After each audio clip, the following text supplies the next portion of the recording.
going to do it. Yes, I hope so. Oh, we're almost starting on time today. Yeah. Greetings, imagination connoisseurs. Once again, it is I, your Duke of Dope Discourse, Robert Meyer Burnett. I invite you to watch and listen to the Designing Hollywood podcast, brought to you by Martika Ibarra and the great, legendary Hollywood costume designer, Marilyn Vance. I am afforded the wonderful opportunity of co-hosting the show. If you are interested in the magic of Hollywood, the design of Hollywood, the clothes of Hollywood, watch the Designing Hollywood podcast, available wherever you get your podcasts from, or find the video version on the John Campea YouTube channel. That's right, the Designing Hollywood podcast. Why would you ever want to miss it, especially if you love the movies?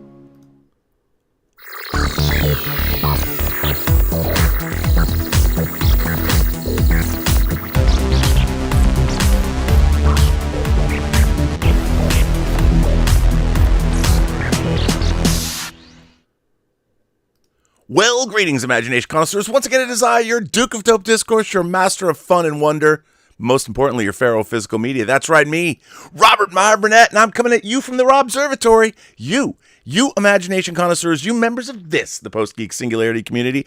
This is Let's Get Physical Media, which I'll never be able to sing on cue because I'm not Olivia Newton-John. Episode number 152. But like always, you didn't really come to see me. I'm giving you a little preview with the word Schnäppchen right here, but you know it's coming. You know him. You love him. You want to be him. Your favorite German, my favorite German, everybody's favorite German, all the way from Saarbrücken, Deutschland, Mr. Dieter Bastian. Dieter, how are you?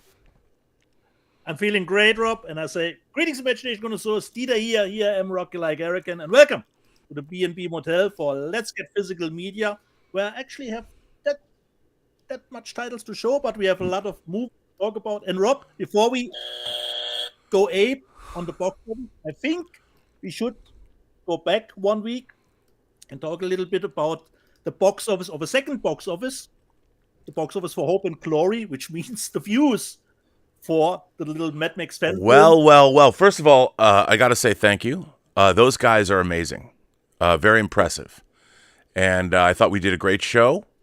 And why don't we talk? So I'll let you talk about it. How many views did Hope and Glory get last week? Yeah.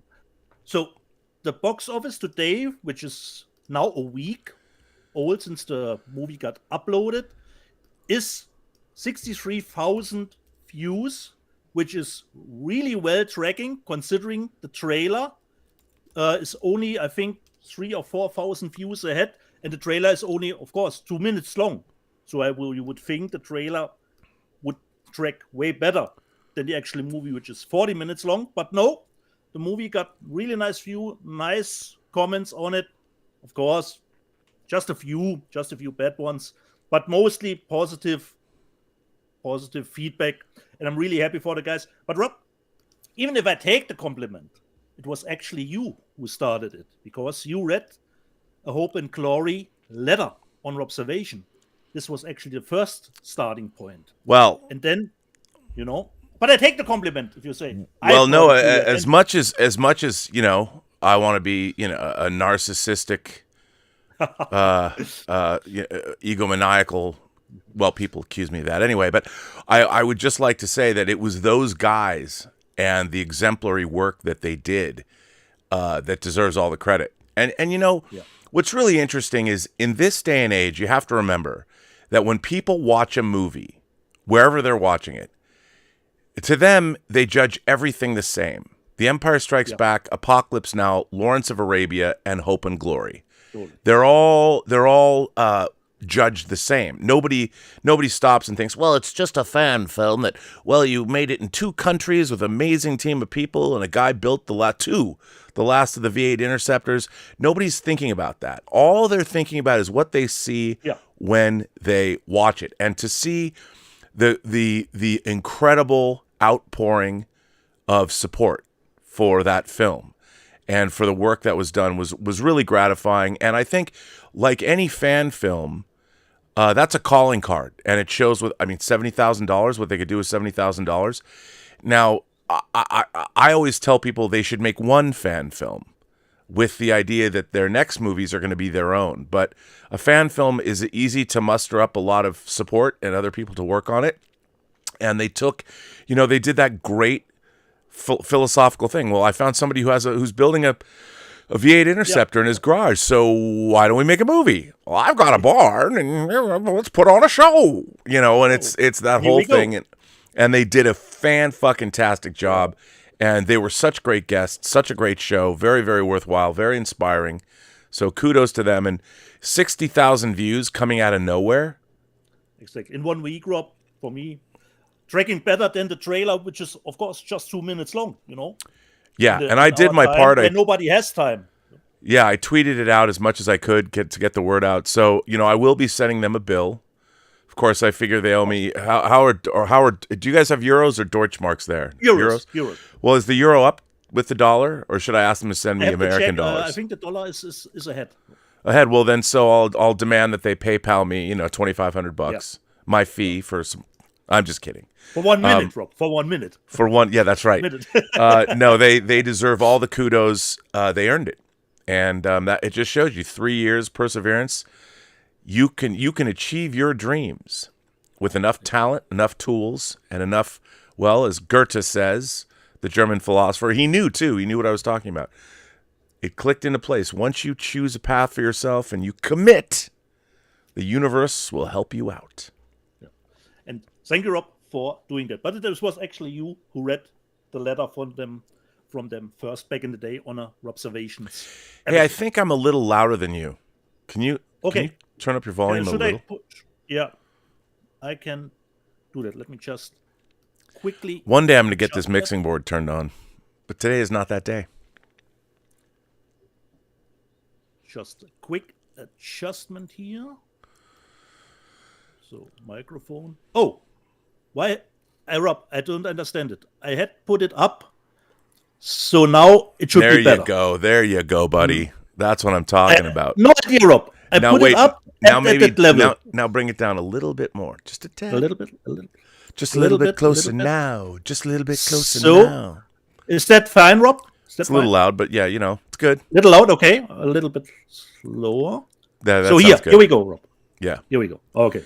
I bet I know what you want. I don't know. I put it up at the beginning of the show, and now it dropped. I don't know why. Don't you hate it when it just drops? Yeah. I do. I hate it. And let's. By the way, I have to tell you. Last week, yeah. I think by next week I can broadcast from over there, where my physical media, because I've torn apart, because thanks to John Campy, I took a lot of shelving units and tables and building different stations in the Robservatory, and I bought a shop vac so I could do the scary thing, and all the spiders that are above me, I'm just vacuuming them into oblivion. So the Robservatory is really, it's looking up. Stuff everywhere. Finally, after 2 years, I'm finally getting it. I always say that, but this time I mean it for reals. But you know what I realized? You're doing it. I have a lot of discs. I'm just gonna say it. I have a lot of discs. I'm not surprised. I mean, if the people watching had any, but not as many. I mean, I know people that have. Like, I look at Heath's collection. Cereal at Midnight. Love Heath. Heath's been putting out some banger content. He does some great work. And Elliot Cohen, who I've never spoken to, he's doing some great work. They've got great, nice collections behind them. I want that. I feel like every different show I should have a separate place to broadcast from. And now, I think I may be doing just that. We'll see. So you need to do a round table then, Rob, I know. Well, I have a square table too. Different corners. Yeah, and you know what else? My Modu cases are going up. Just got to get those printed backgrounds, but I'm Modu cases, putting bricks in them, making multi-tiered. Ooh, it's looking tasty in here, man. I mean, truly, I aspire to have the fourth grader's dream world, but it's not going to be like some of those Lego people, but it's cool. Yeah. Look, I've even got, I was even dusting my 1/72 or my 170, 1/72 scale Millennium Falcon. I got to say though, I'm building a 4-foot one of these. I went a little heavy on the deflectors. That's but I did this 10 years ago, I think. 10 years ago. Oh shit. Pretty nice. I broke Yeah. off the goddamn guns, man. Ooh. Fuck. I brought a book. Oh, It man. I can you fix it. you tore them down with a flyby, Rob. My dad's got this totally awesome set of tools. No, I'll fix it. See, because it's normally on a stand. That's what I get. Fuck. Yeah. God damn it. And Anyway. Rob, last week I couldn't tell you anything about it because we had The Fall Guy last week in theaters, but I saw it this week, and I saw you on the John Campea show, considering his box office.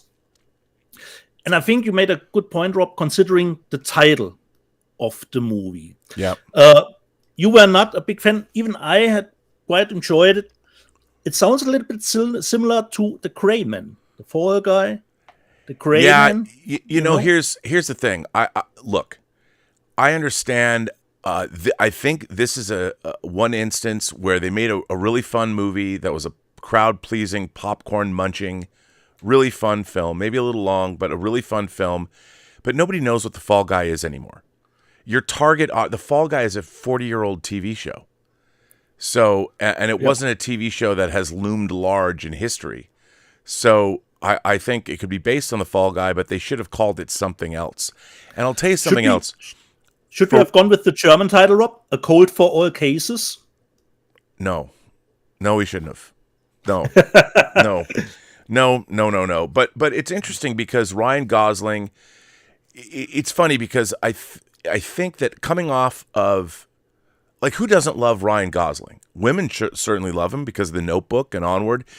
I mean, he's been in so many cool movies. Whenever, like, when he's working with Nicholas Winding Refn and doing like Drive or what Only God Forgives or whatever, and Blade Runner 2049 and The Nice Guys with Shane Black. But he's never been able to achieve. He's never been. I mean, Barbie was $1.5 billion movie, and I mean, I love La La Land. I think he's a terrific actor, but for whatever reason, you know, he hasn't connected with the mainstream audience, and maybe Emily Blunt hasn't either. I don't know, but I love her. I mean, from Edge of Tomorrow to Sicario to even Mary Poppins Returns, you've got two really accomplished actors that had crazy chemistry in that movie. And, you know, to me, it just goes to show you that our audiences today have really changed. And also the marketing. The Fall Guy was a bad title. It just didn't work. It didn't work. For me, in general, Rob, I got a Thursday matinee, and I was the only paying customer, Rob, in my theater. I had a theater to myself. And for me, the movie is good. But unfortunately, Rob, nothing more. For me, it was a little bit a frustrating watch, especially in the first hour, where they couldn't concentrate just on the plot, searching for the Tom Rider character. They interspliced it too much for me. If you have two beautiful people like Emily Blunt and Ryan Gosling, you don't need to sell me that they're in a romantic relationship at all. So for me, she's meeting him at a hotel rarely, and the stuff on the set where their relationship got shown through the story of the movie a little bit. It went on and on and on. So for me, the second half, the movie got a little bit more into the groove, and the chase sequence didn't work at all for me, Rob. If you contrast that with Against All Odds from Phil Collins, oh yeah, that needle drop didn't work for me at all. And you know I'm a Kiss fan, Rob, but which song real Kiss fans don't want to hear 50 times in a movie is I Was Made for Loving You. I would rather have gone with Love Gun, you know. It would have been a you know, better choice. and I Was Made for Loving You is disco Kiss. As Yeah, much as exactly. I like I Was Made for Loving You.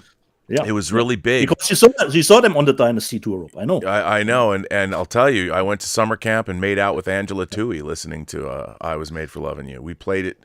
We dressed up, and well, we didn't dress up as Kiss, but we played Donna Summer, and we played I Was Made for Loving You on our air guitars at the Flying Horseshoe Ranch in Cle Elum, Washington. There is a Grand Dude Ranch down in Teanaway Valley where deer and elk are playing right near my front door. That was my summer camp.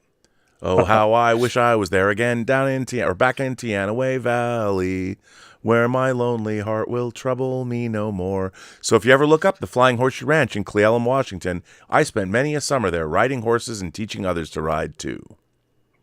And apparently So for me, singing Rob, Kiss songs.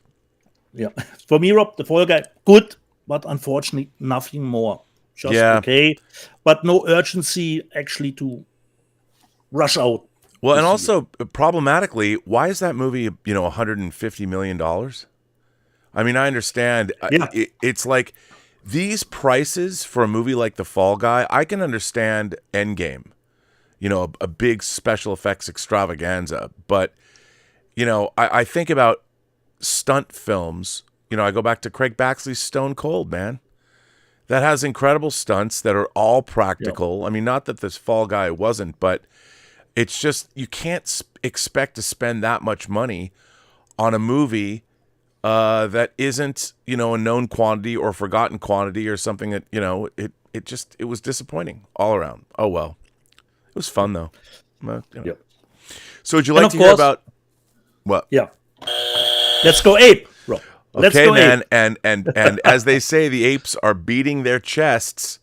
Steve Asbell, the quiet king of franchises, the real president of 20th Century Studios, not that pretender to the throne who just jumped over from Searchlight. I mean, come on, man. You got to give it up for Steve Asbell. I just want to point out that I want everybody to look at our quiet king of franchises. He's opening up the summer movie season after Fall Guy didn't, with Kingdom of the Planet of the Apes, which dawns worldwide. I didn't write this headline. I didn't do that. That's Nancy Tartaglione. Yeah.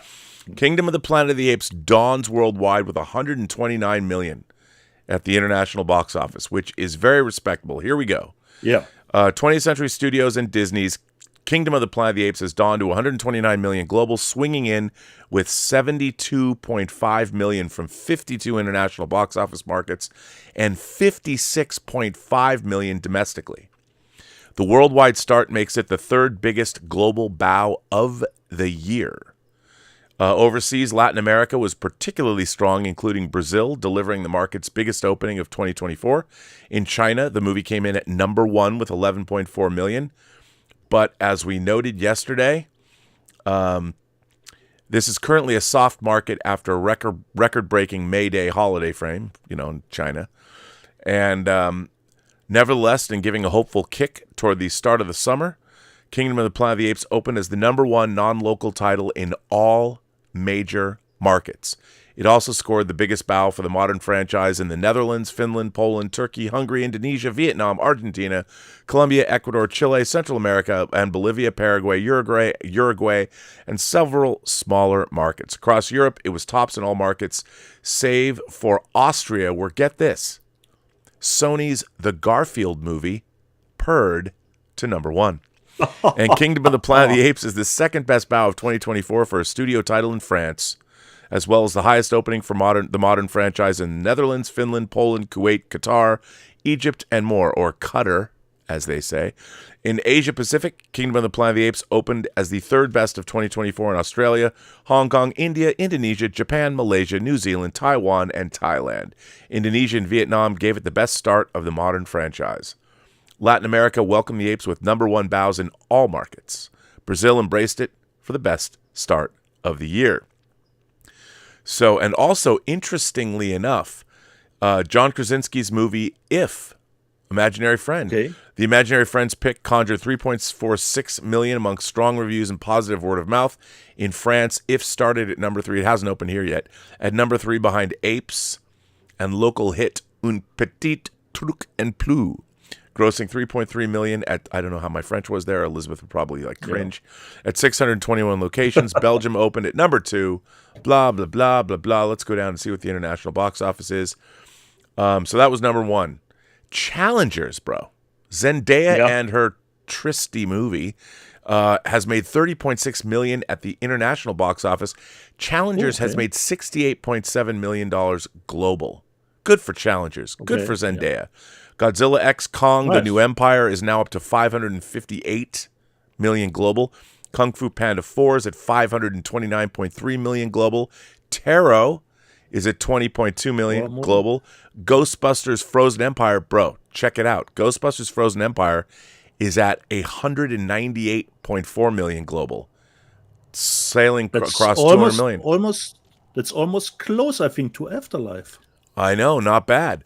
Abigail, 37.5 million. I would say that's a pretty strong box office crop.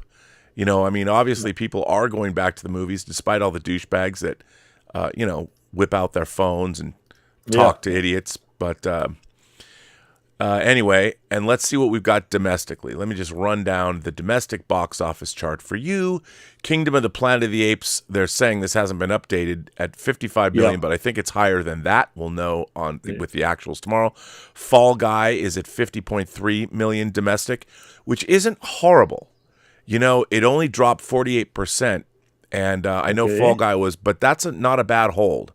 Challengers has made 38.3 million. Taro has made 11 million.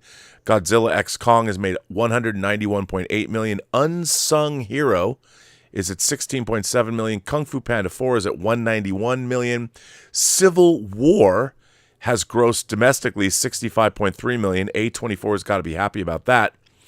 The Phantom Menace grossed 1.6 million this weekend for a total lifetime cumulative gross of 486.6 million. Nothing to sneeze at, you Phantom Menace haters. No. And Abigail is at 24.7 million, which is a great, once again, horror kicking ass and taking names at the box office. So there you go, Deets. So Rob, have you seen Planet of the Apes? Yes. Kingdom. Yes, I did. Who starts, Rob? Well, you're the guest. You start. Okay. I refer to one of my YouTube reviewers, Mark Kermode. And he said, I quote him, "There's no urgency to get on with the narrative. Not only with this movie, I felt the same way a little bit with the Fall Guy too. I do feel like 2 hours as a setup is not really good enough. This feels like we are starting again. Why? Because it's Planet of the Apes. Unlike Fall Guy, everyone knows Planet of the Apes." So I think Mark Kermode is actually right. I enjoyed it, but like many said, it's a little bit too long. And the visuals, as good as they are, I always remember 10 years back, Rob, seeing Dawn of the Planet of the Apes, and I was, oh my God, how insanely great are the apes looking. So on a visual standpoint, you almost can't woe me anymore. We know how good you've turned into an old cynical German bastard, haven't you? Yeah, exactly. So just from a visual standpoint, I'm just expecting a movie like this with this kind of budget looking this way, especially with Wes Ball attached, because I like the Maze Runner movies. He showed with this. Wait, how did you froze? Dieter froze. Look at that. Let's go full frame on frozen Dieter. Just let's all gaze into wide wonder into Dieter's face. What do you think goes on behind those eyes? No one knows what it's like. No, I'm just kidding. Dieter, I'm going to kick you back and maybe bring you back in. How about reconnect to previous session? Oh, Dieter's gone. He's just gone. I hope they didn't nuke Saarbrücken. He's just gone. Dieter, we can't see you. Dieter.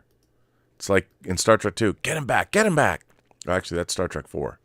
Sorry. That's Brock Peters saying that. I don't know where Dieter went. I guess I'm going to have to free ball it until he comes back. I can do that. Maybe that is a solar storm thing.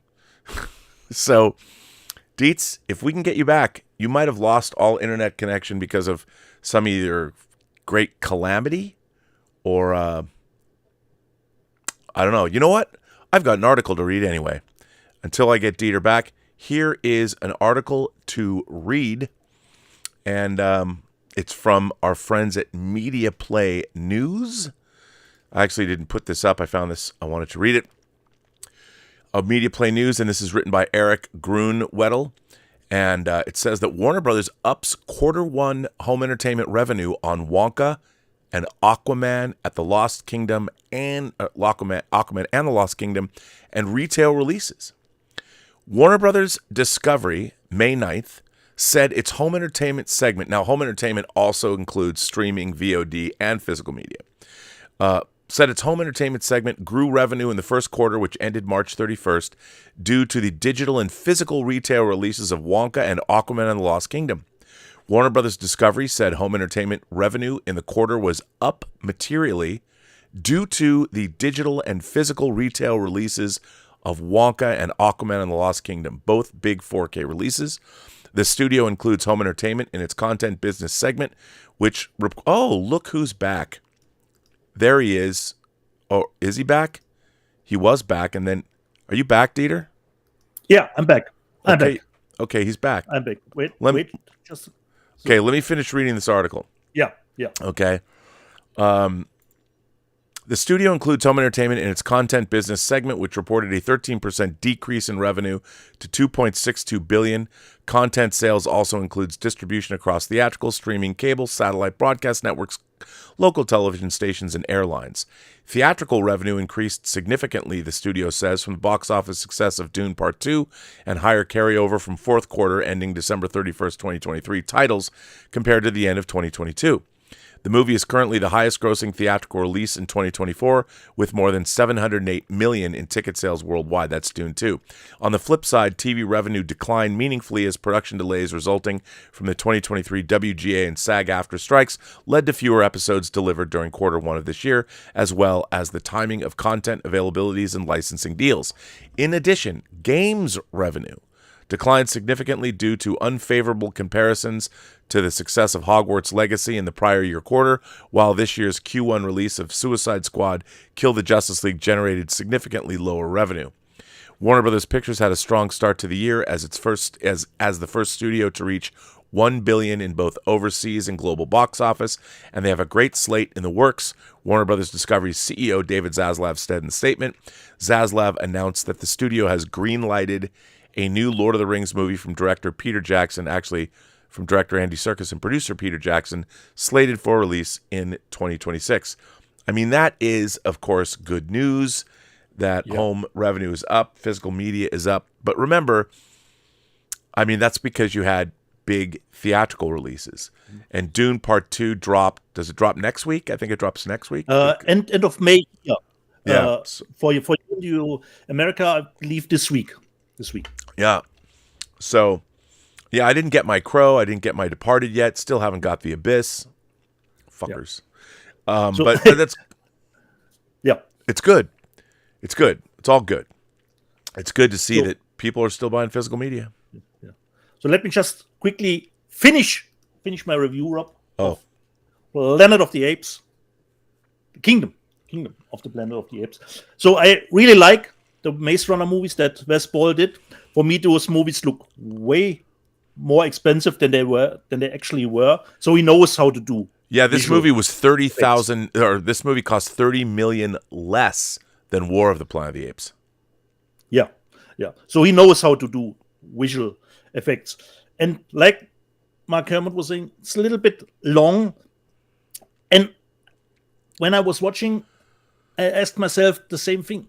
Do we really need another one? Are we starting again with the franchise with almost the same, not really a new take? We have the bad apes now, and he has to rescue his tribe. So from the story perspective, not really much new to take from the new one from my end. So like with the Fall Guy, good, but not really amazing. You know, here's the thing. I would tend to agree with you here. I thought the movie was very well made. It looks incredible. But, you know, the Planet of the Apes, especially the first 5, had you go back and you watch Conquest of the Planet of the Apes, the R-rated version, it is a very subversive movie. It has some really incendiary takes on race relations and, you know, revolution. And by the time you watch that R-rated version, you get to the end and Caesar's basically calling for the destruction of humanity. You're going like, whoa.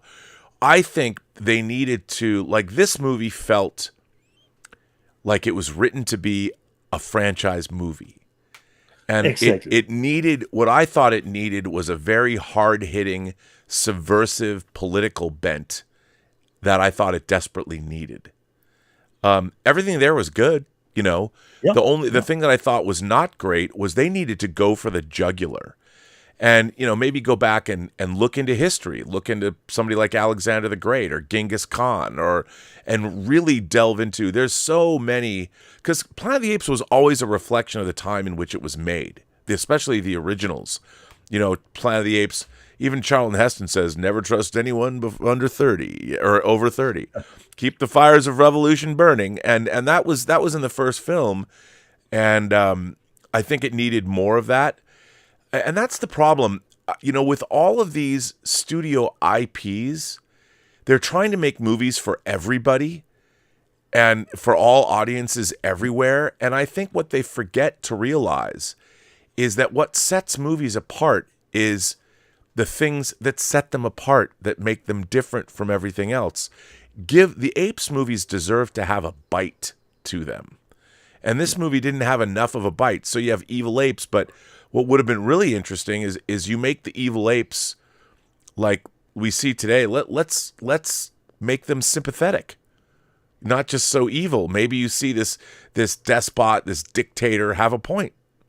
You know, make it more difficult, make it less black and white. I mean, our new character, you know, Koba was a really intriguing villain, but Proxima Caesar? I mean, he's almost a mustache twirling villain, where I would love to have seen him be more like Khan, Noonien Singh in Space Seed. You know, we offer the world order. He wants to create a new dynasty that. Yeah. And if you haven't seen Mark Kermode's review, Rob, he of course is from the era of the old movies, and he said he compared it to the old movies. They are all standalone movies. They are not setup movies for the next one. Right. You know. Mm-hmm. So good, but nothing more. Well, I mean, look, the very idea that somebody is setting up a franchise is, in my mind, a mistake. You know, what do I always say? Put your characters and story before your universe or your agenda or whatever it is. You have to make standalone movies that work, and you can't expect people to be like, oh, I can't wait for the next one. That's not the way to do great storytelling. Because if you're we're lucky that the box office is there. Yeah, I mean, look, it proves that, like I say, there's kids like two things: dinosaurs eating people and apes on horseback with guns. Kids love those things, and they always have. So, yay, kids. Well, as we now know, Rob, they're eagle breeders, you know? Right. It's true. Yeah. It's so this true. was the box office. Rob, should we show some physical media? Why not? That's what we do here. We just show it. We don't review it. We just show what we bought. We're like weird. This is like a shopping network channel thing. Exactly. And I showed the stuff that Rob already showed last week, because not everyone has the ties to Kino Lorber. So I got my 2 Fletch movies. Nice. That Rob showed last week. The first one. And, of course, it's a great cover artwork for the second one. Wasn't there a Fletch movie with John Hamm? Yeah, recently. A couple years back. Have you seen it, Rob? Was it good? Yeah, I thought it was okay. You know, I enjoyed it. It's not great. It's a different take. Yeah. But I thought it was okay. Don't remember on which service it was. So Rob, it got a theatrical release. Oh, it got theatrical release. Yeah. Nice.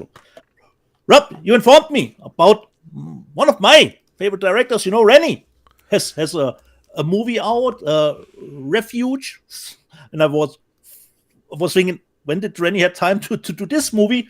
Because I haven't even seen The Bricklayer. Rob, wow, come on, man. Where you been, buddy? Yeah, where have I been, Rob? So Bricklayer, the 4K and the Blu-ray, but haven't seen it. So I was confused when you showed me. Wait, Rennie has another one now, which looked a little bit buddy. on the cheap side, on the cheap direct-to-video side. The next one, I'm actually not not that big of a fan of the original, but I quite enjoy the remake, Rob. I bought in 4K Alexander Aja's Maniac with Elijah Wood. Just a 4K. Cat in the Bag, Rob, for this week. And I thought, this looks interesting. I have no idea about it, Rob. It is called She is Conan. So I have no idea. Let me just see what says it on the back. Mandigo's best work to date. This the cinematic equivalent of a French symbolist poem. Okay, a perfect queer film about identity, the power of sapphic love, and the badassery of women wielding big swords. Okay, she is sapphic love Conan. And women wielding big swords. Those are two things that appeal to me immediately. I would watch that. She is Conan. So that's a little bit of my first haul. And Rob, speaking of your audio drama, I watched a movie which is almost like an audio drama, but with visuals. I got around to watch Monolith. Yeah, I can't wait to see that. Yeah, a really, really nice one. And it features Lily Sullivan, which most of us know from Evil Dead Rise movie. So really nicely done, because she's just a podcaster. Everything plays out in her house. So really nice one. And you just listen to the conversations she has with other people, that she calls, about some strange bricks, Rob. What is up with those bricks? So this is almost like an audio drama, Rob, but with some visuals. And Rob, I'm really looking forward to this movie, a sequel, which I wasn't aware they were making. And I did go back and watch the original one, because this week, I think it will be releasing on Shudder, but I could be wrong. There will be a sequel to the 1994 movie from Ole Bornedal, Nightwatch, which is dude, I saw a trailer for that. I watched the trailer for that. I couldn't believe, because it's Nightwatch and Daywatch, right? No, it's Nightwatch for Demons and Forever. Oh, right, because it's the Swedish or the Norwegian Swedish. Yeah, that's right. You mean the Russian movies, right? Yeah, I was thinking Russian, but it's not. Yeah. But no, this is from Ole Bornedal, the great thriller, which he remade with Ewan McGregor 4 years later as the US remake. But this one is the original. It looks good. Okay. I'm really looking forward, because Nicola Costa-Waldau is in it again, Kim Bodnia is in it again, and Ole is directing it again. So 30 years later, we'll get a sequel to Nightwatch. So I did find my media book, Rob, and I watched the original. Still great movie. And I think the remake was good too, because it was almost 1-to-1, like the original. But here, Rob, there is stuff in it. I don't think they would do that scene anymore today. No, just saying. So this is a little bit of my first haul, what I have bought and what I have seen. So I'm really looking forward to Nightwatch. Demons Are Forever. Yeah, the trailer looked good. To be honest, nice. I didn't get much this week. Okay, I got like 3 things. As I said, The Departed. But I will say this: unlike me, Rob, where quantity is almost more than quality, Rob. Perhaps if you have 3 quality titles, that's okay. I'm not gonna apologize. I'm not. We got the Cruel World Festival going on right now here in LA, celebrating the 80s. And as you know, I love my Super Deluxe editions. The Super Deluxe editions have famous albums with 3 different mixes. Bob Clearmountain does these mixes of 2-channel stereo, 5.1, and Dolby Atmos. Nice. Now, these are 2 titles that I know scream Dolby Atmos. You want these in Dolby Atmos. And when I saw that they were putting these out, I couldn't help myself. I needed these in Dolby Atmos, especially one particular song in Dolby Atmos. So without further ado, you know what I have in from Super Deluxe Editions in Dolby Atmos? Wham, buddy! Wham, fantastic! Ooh, and wham, nice. Make it big! Jitterbug! Jitterbug! Come on. Hey, everybody, take a look at me. I've got street credibility. I may not have a job, but I have a good time with the boys that I meet down on the line. Come on, man. How are the remixes, Rob? Dude, How are it's the fucking remixes? dope. And I got to tell you, Young Guns, go for it. Come on. In Dolby Atmos? I mean, this is what I'm talking about. And there's bonus Is this the tracks. company who put out the Trevor Horn Yes. release? That you didn't Oh, like. nice. But they Yeah. did put out Duran Duran's latest album and Super Deluxe Editions. They've got, I've got a lot of their Go stuff. to their website and see what they Oh, are I putting haven't out in fact. I haven't popped that up yet. Yeah, but dude, Super Deluxe Editions, SDE. And I do not apologize for getting these. They put out Soft Cell's Nonstop Erotic Cabaret with like Sex Dwarf on it. Amazing. And I'll tell you what It else. would be interesting how they choose the titles. I have no idea. Probably the ones I can get. And then of course I got this, the Andor Steelbook. Oh, nice. And this is a very nice steelbook. This is probably, I will not be buying any other Disney Star Wars on 4K anymore except Andor. I'm not really interested in The Mandalorian. Not copy cards. Art Does cards. come with art cards. I mean, this is really cool. It's a really nice steelbook. This is the only thing I would ever really watch again. Maybe there's that second season episode of Mando with Bill Burr. But, I mean, the third season of Mandalorian was hot garbage. And but this is the only thing that feels like an adult made it. So I got that. And then this is really interesting. So I like it when physical media has a story. So when I got sent, this isn't Warner Archive, but Warner Brothers sent this to me. And when I opened this, Zoe, Elizabeth's oldest daughter, by the way, shout out to all moms out there. Shout out to Elizabeth Gwendolyn Bell. She graduated. We went to her graduation ceremony. She got her MFA in fine arts. So she's got an MFA. That's the highest you can go in her discipline. So and it's funny because I said MFA stands for motherfucking artist.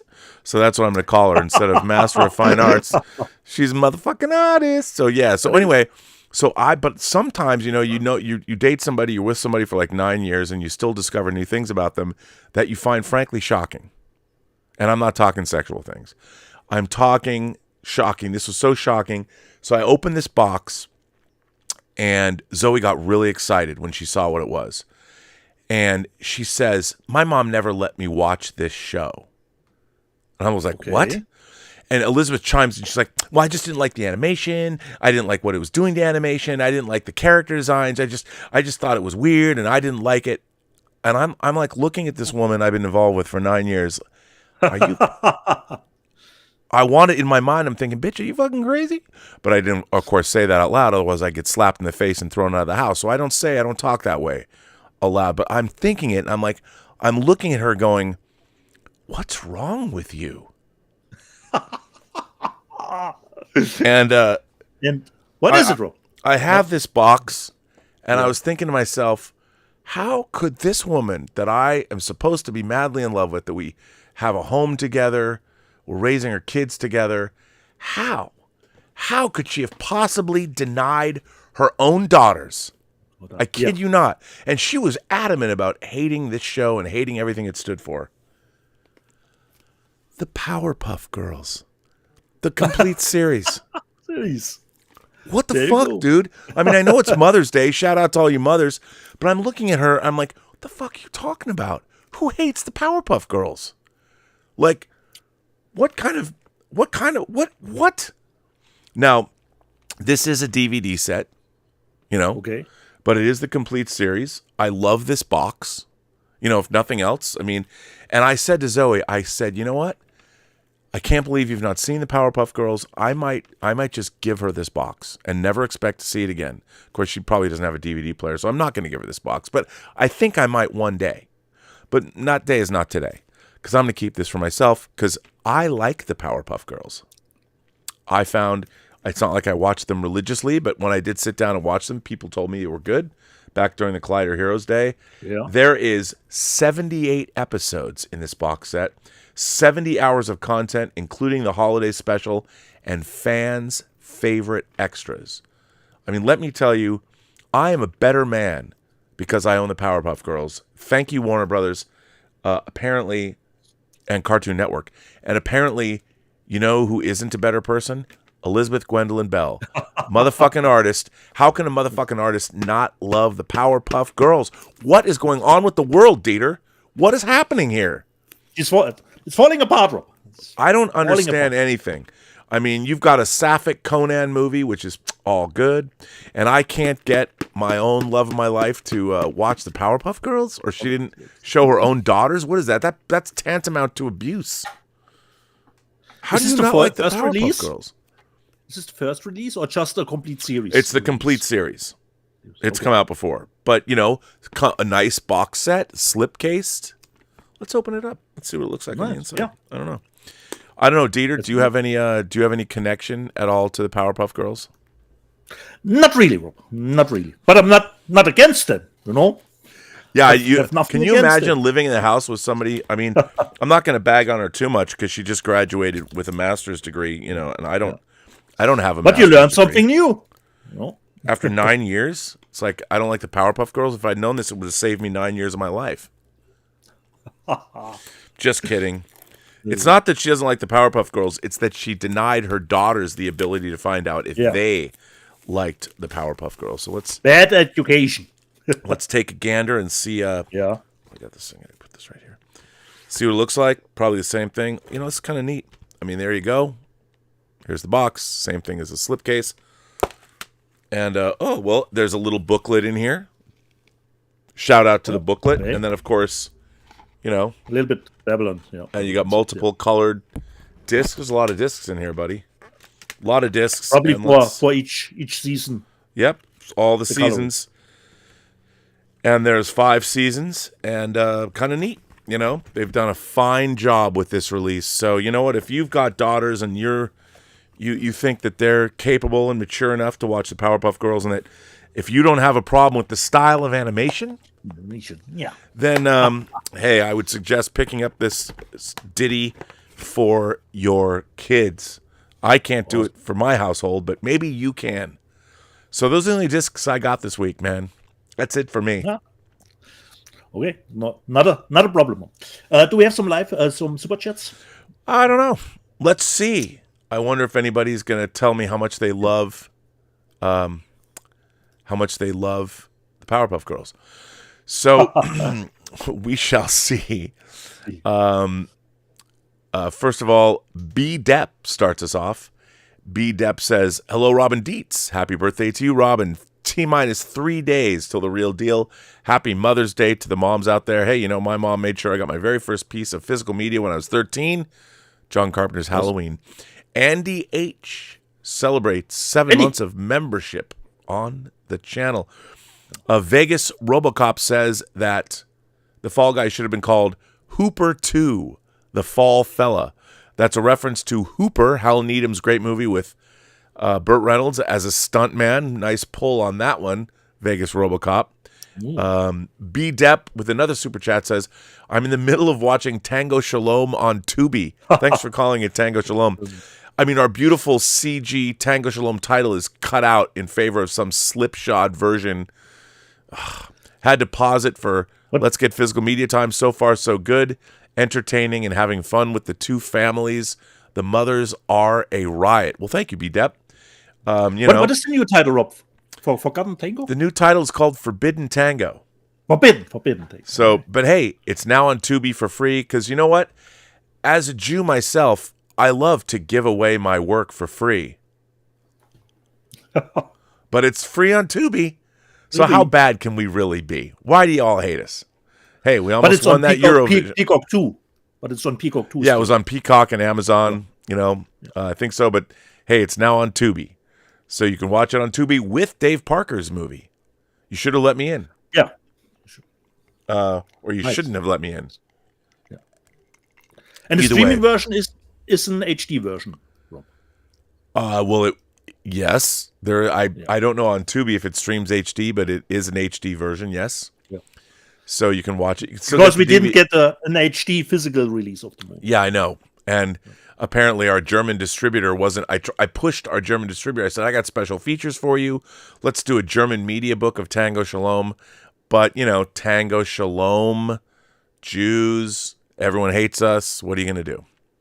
It would have been great to get a German media book, though, wouldn't it? Definitely. Still can. Come on, Still Germany. Make me proud. Let's do a German media book of Tango Shalom. Anyway, so B. Depp says that. Stubble McShave says, last week I said The Fall Guy would do bad at the box office since there was no marketing hook.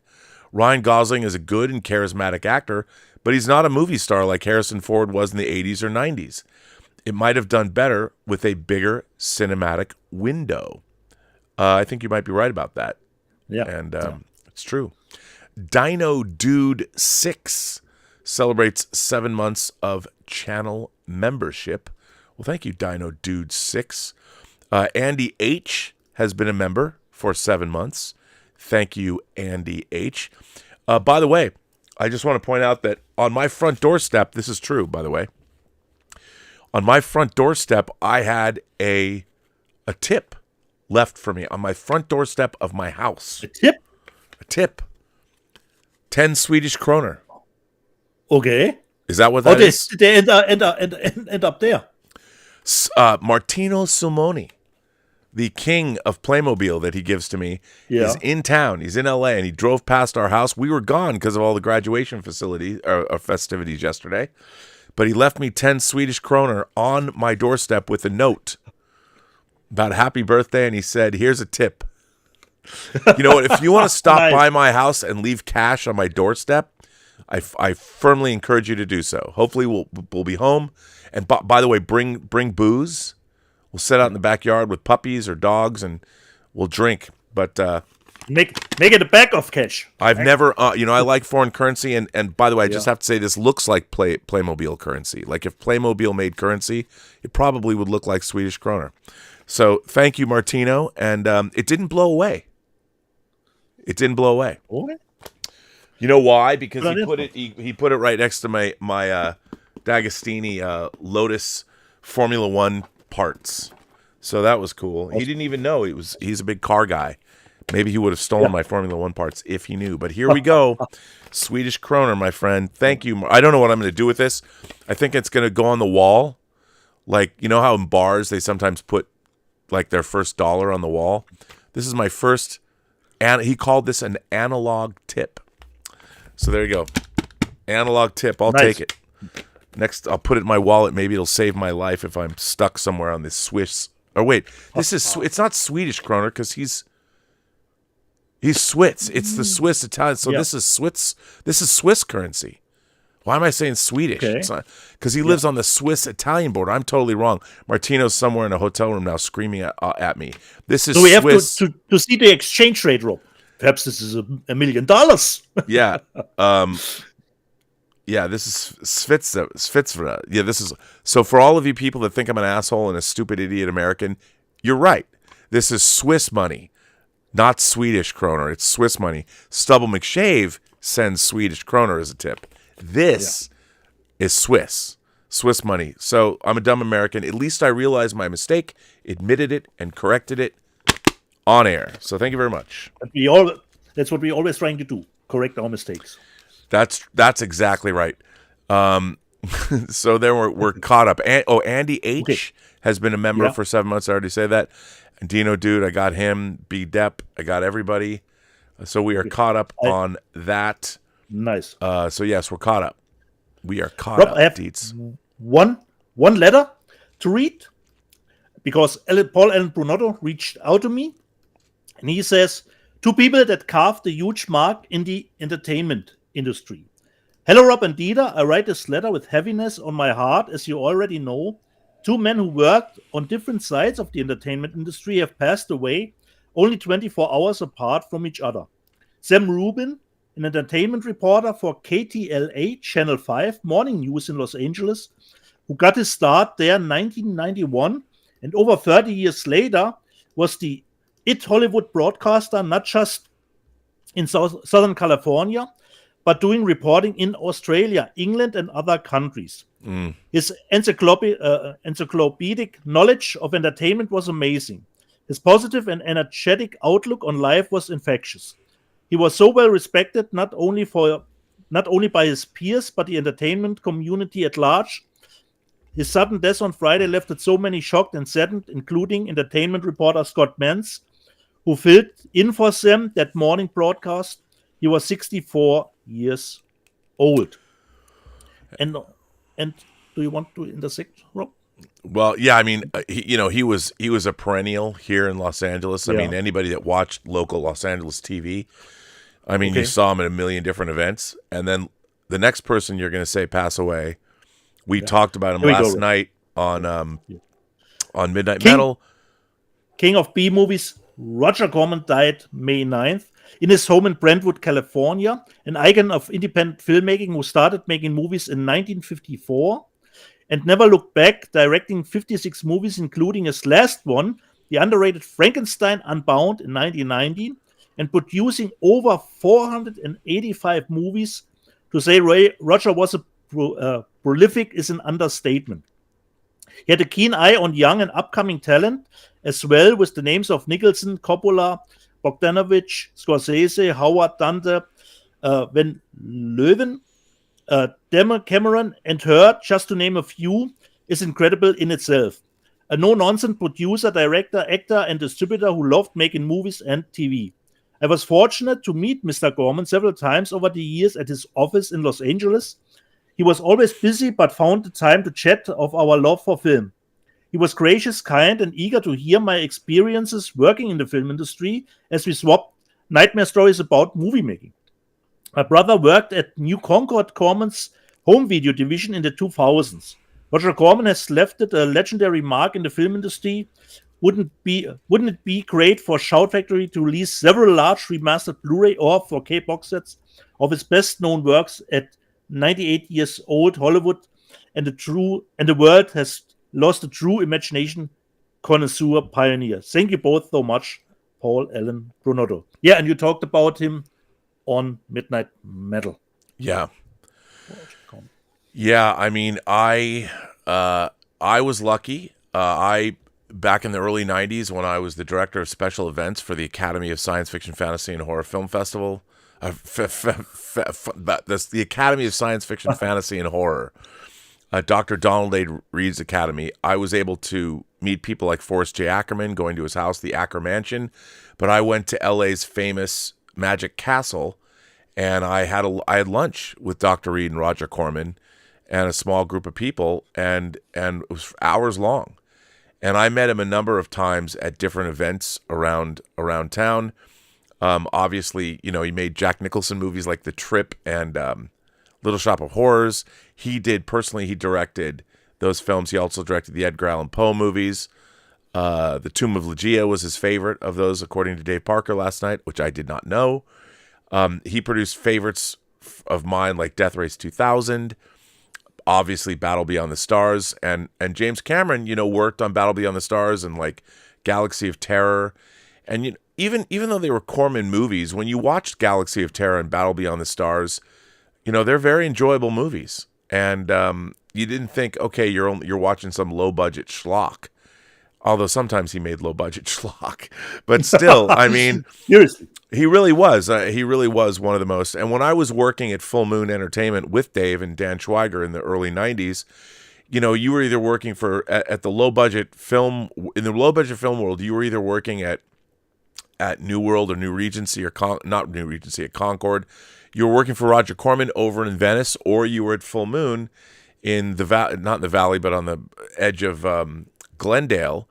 And it was a great time because both Corman and Charlie Band were making movies every month. And it was a really heady time to be working as a young person in the entertainment business. And so kudos to Roger Corman. What a great life he led, 98 years young, and what an incredible legacy.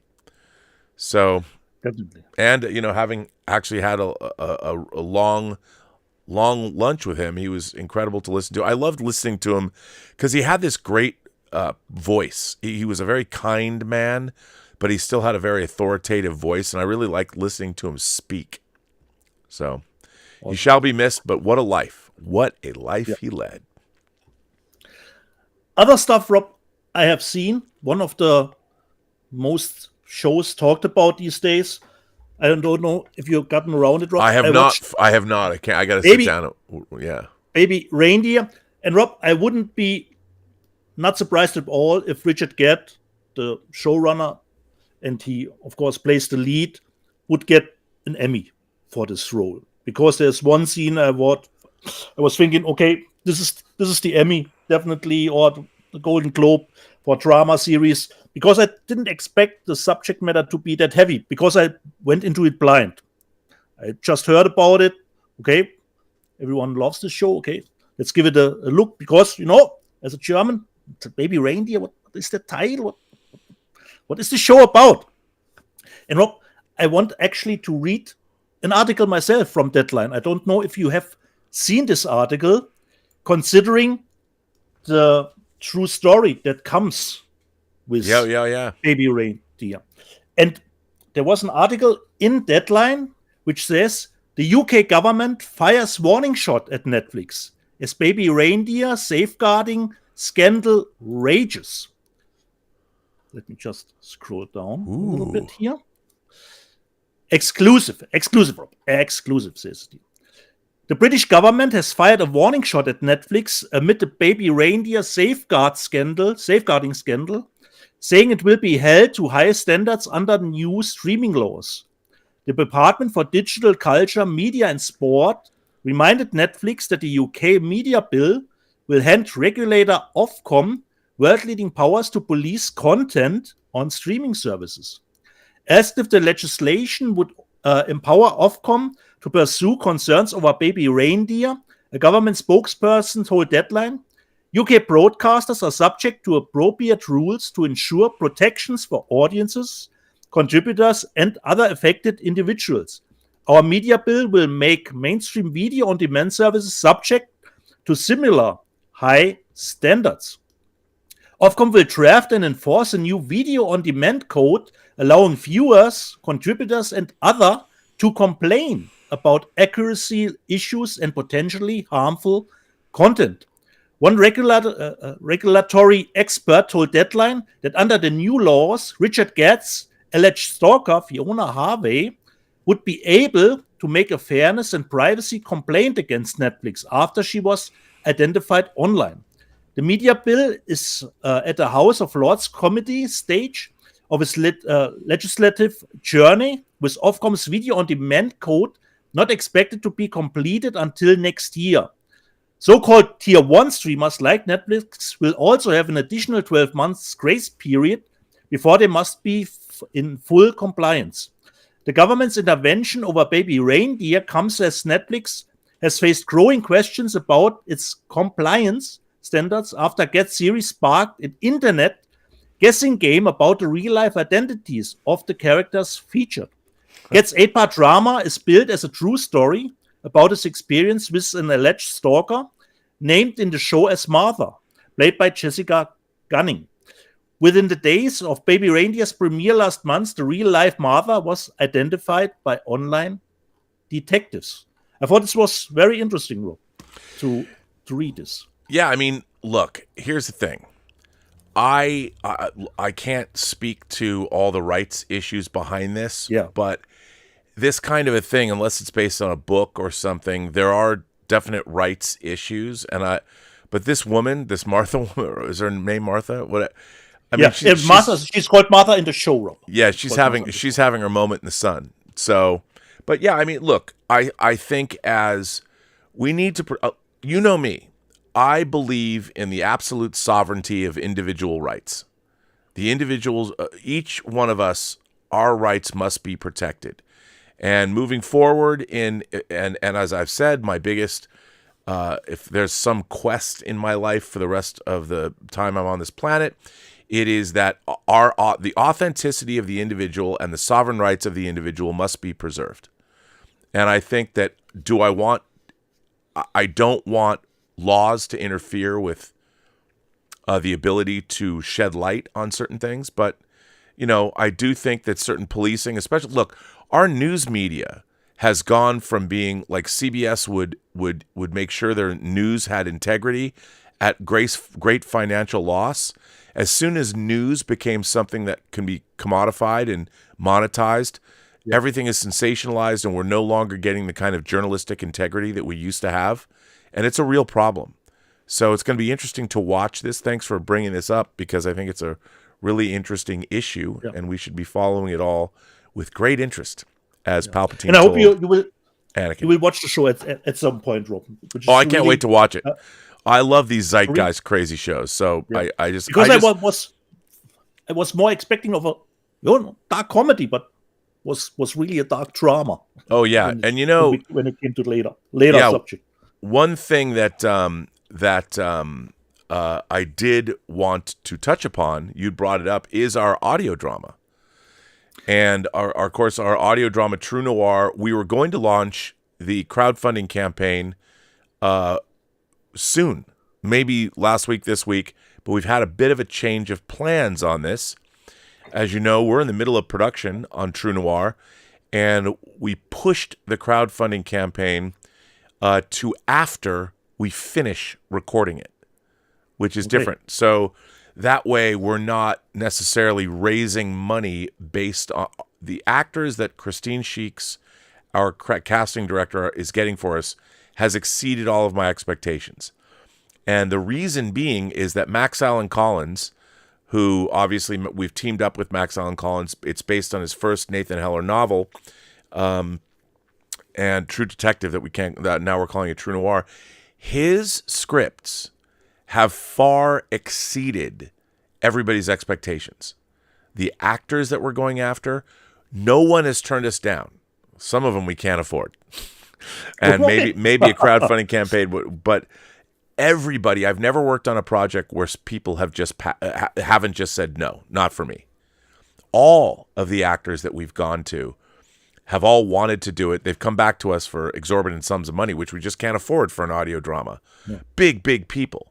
But they've all loved the work. And that's a testament to Max Allan Collins. And I got every time I open up one of his scripts that he sends me, it's like a joy to read. Ghibli. I get Ghibli. Max Allan Collins is an exquisite writer. And Christine Sheeks, the casting director, talks about, his magic. And then Max says, she's magic too with the amount of people that we're getting. It's very exciting. So we will look out for the crowdfunding campaign. However, we are in production.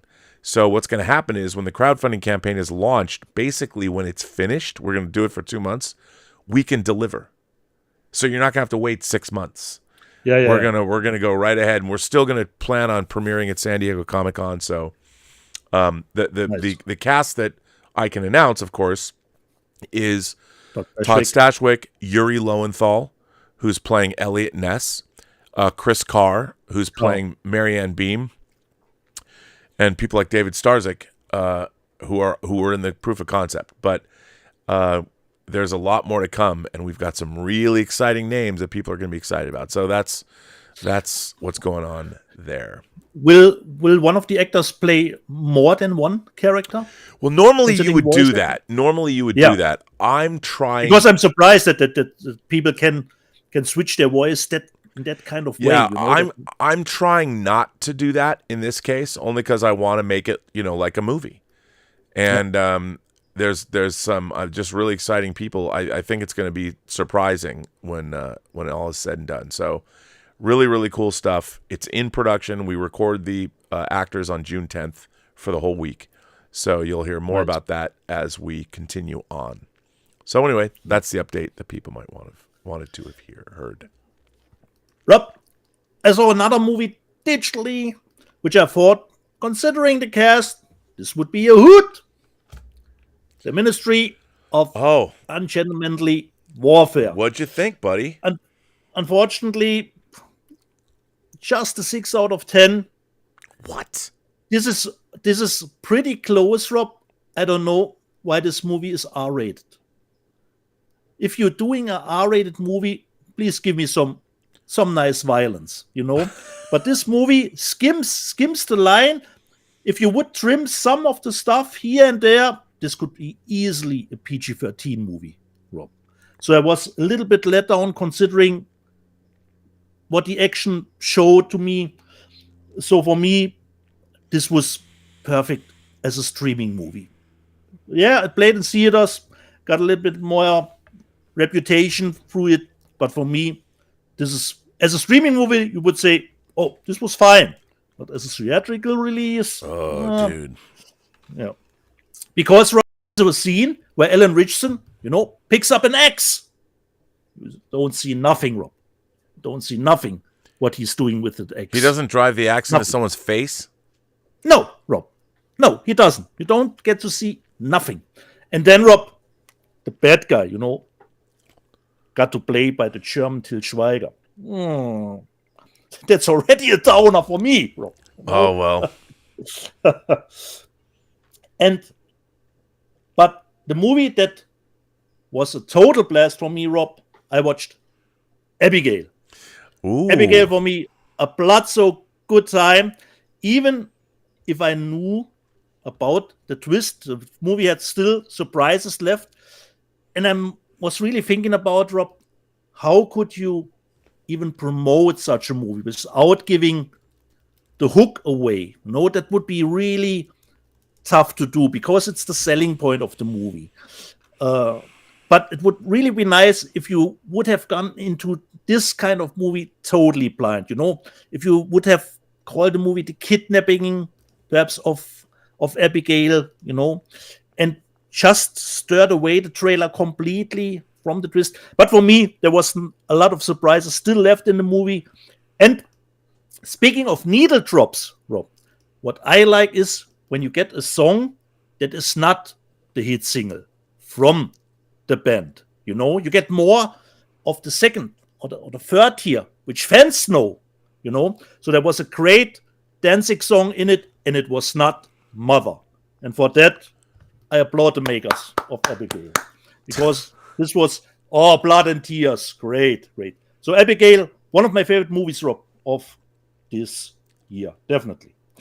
Then Dave Parker recommended it, but I have to say, Rob, for me, this is the most overrated movie of this year.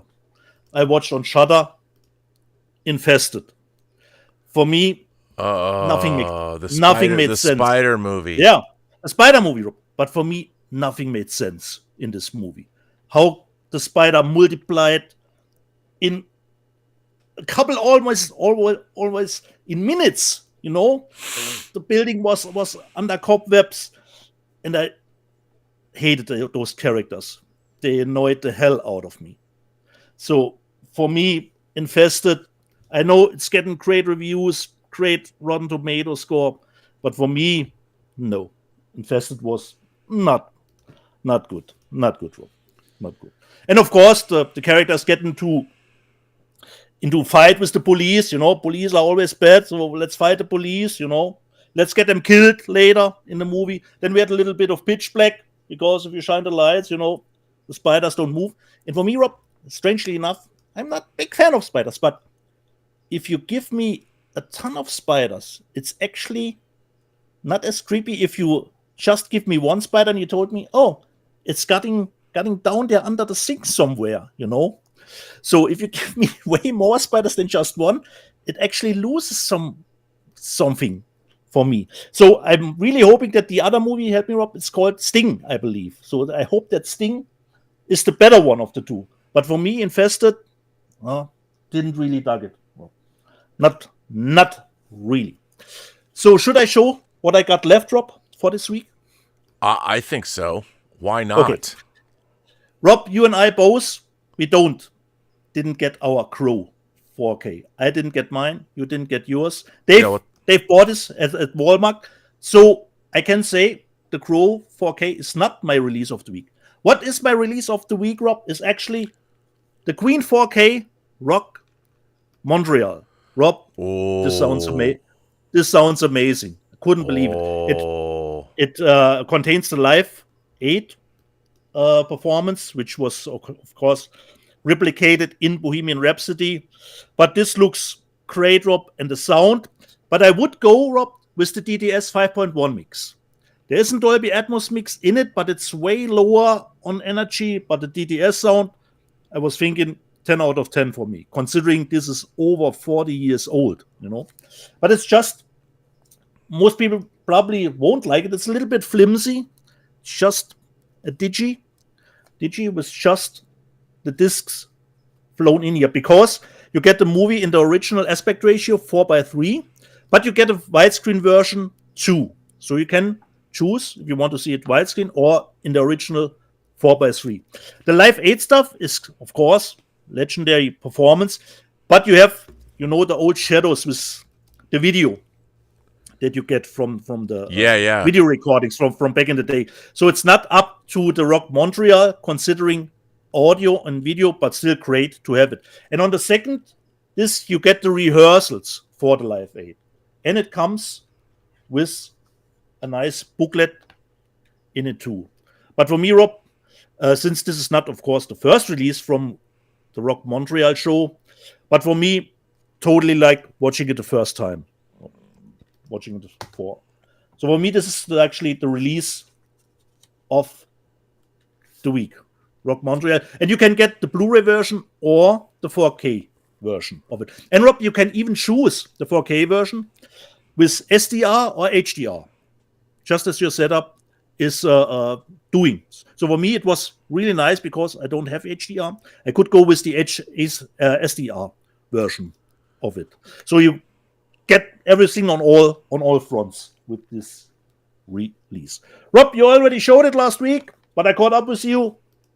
Monk Season 6 has arrived. Then people are already asking where the cat in the bags. Okay, hold on, people. Yeah, I'm getting to it. First one, I think, probably on Shudder. I don't know. It's called "You Will Never Find Me." Hope it's good. So, cat in the bag. Let me just see. One quote here says on the back, "One of the best horror movies of the year. Brilliantly shot." So I hope it's good. You'll never find me. Then the next one I haven't seen, a blind buy for me. It has some laurels, so it plays on some festivals. I don't know if you have heard about it, Rob. It's called, nice cover up. Now we get demonetized. Megalomaniac. It's called. So this is the German media look book. At that. Yeah. So this is the German media book. You can get different cover variation. I like this one the most. I don't know why. Rob, should I show some pictures in it? So I hope, and I think it's gotten good reviews. This was another cover variation for the movie. It's a little bit Hellraiser-y here, Rob. And could be a nice time, Rob. A little bit martyrs. Yeah. The last one, Rob, for this week. Megalomaniac, German media book. Okay, Rob, this was my haul for this week. Let me just see if I covered every movie that I've seen. Fall Guy, we got the Fall Guy, we got Baby Reindeer. Yeah, I think I've covered all movies that I have seen this week. Yes, correct. So Abigail, for me, one of my favorites this year. Totally had a blast with it. Well, that is very exciting. I don't know what to say to that. I'm glad you. You're flabbergasted. Flabbergasted. No, it's good. It's good. I'm tired of not getting things that I want. I will say this though. Do you know what got sent to me? I will say this. I was hoping to have them this week. Yeah. A24, my beloved. Now here's the thing. You're a subscriber of what? Where's my book? Here it is. Here's my easy with the model. Here's my Dream Theater. This is my A24 book. Oh, nice. I did subscribe, and I have my membership card, and on my keychain. Where's my keychain? I think it's probably in the car. My keychain has the logo. A24 this little thing, the little whatever that is. But I kind of have a love-hate relationship with A24. And you know what else it came with? It came with a little AAA24. It came with a little thing in there. So I have a love-hate relationship with A24. I'm developing one. I mean, tell us about it. I'm going to tell you about it. So I really love A24. But this week they did something I don't understand. They were developing a Friday the 13th TV series called Crystal Lake. Yeah, I heard Now, about that. the person Brian Fuller, who's a friend of mine, one of my favorite people in Hollywood. Some people, I've never worked for him. I know he's exacting. There's a great book on the making of the TV series Hannibal. And I think Brian Fuller is one of the great talents. And I'm sure that he's very exacting and probably can be difficult to work for because he knows what he wants. And he goes out and gets it, and budget's always been kind of something he's fought. He's always trying to get more money to make his shows better, but whatever. So he had a fucking fantastic idea for a Friday the 13th prequel TV series. Awesome. And he's going to make it with A24, and this week A24 and Brian Fuller parted ways. So how far were they just? I don't know, but I will say this, that Brian Fuller had been working on developing the show for years. Ooh. And I don't know why. I've talked to people that have been working with A24, specifically working with people in their office. And again, I don't know if this is true because, hey, I would love to make a movie with or for A24. But I think A24, as a company, they've got great taste. They've released a lot of great stuff. But there might be a bit of an arrogance there. And I think, one of the things that A24 needs to remember is they didn't necessarily make their filmmakers. The filmmakers made A24 what it is. Now, they've got great taste there. And I don't know what happened. I don't have any insider knowledge. I haven't spoken to Brian Fuller about this. But it really bums me out that Brian Fuller, who's a guy who would have made it his mission in life to make a great Friday the 13th series and Crystal Lake series. Was it perhaps for A24 not too far off the mainstream? I could be, but I think Hannibal's probably my favorite horror television series of all time. The 4 seasons of Hannibal or 3 seasons of Hannibal are amazing. Three, yeah. And I keep wishing there was a 4th season of Hannibal. But it's an incredible show. So I really, so that, but on the other hand, A24 still puts out movies like Civil War, makes stuff with Alex Garland, and the love side. Will Brian pitch it perhaps to another? I don't know. It might be A24 has the rights to it. I'm not sure. Okay. I'm not sure. Yeah. Especially but now that you mention it, Rob, with the right situation with the Friday 13 movies, they're always tricky. Yeah. Considering the movie that they want to make for I don't know how many years now. No. So the right situation with Friday is really complicated. Yeah, isn't under rights with Paramount anymore? Well, they had the rights, the underlying rights reverted to the original writer. Okay. And what's really interesting about that is, so here's the funny thing about the Friday the 13th series. In the first film, spoiler alert, it's been 44 years. If you haven't seen the first movie, get on it. But I'm going to spoil it for you. In the first movie, Jason is not the killer. Yeah. They know it through Scream, Rob. If they haven't seen the movie, they know it through Scream. Right. The killer is Mrs. Voorhees. And the whole show was going to be, Brian's conception of it was going to be about her. Why was she a homicidal maniac kind of a thing? And kind of like the Psycho TV series, the Bates Motel series. And I think that Brian Fuller would have knocked that shit out of the park. But anyway, it's great with great sadness. Now let's go to the flip side. Not only do I love a lot of A24's movies, but they did ship me a box of physical media that is on its way. The 4K Super Deluxe Stop Making Sense, the Talking Heads disc, which is, I've owned Stop Making Sense on, I had a Japanese Laserdisc of it. I love Stop Making Sense. And they sent me the book of Darren Aronofsky. It played in IMAX too, didn't it? Yeah, it played in IMAX.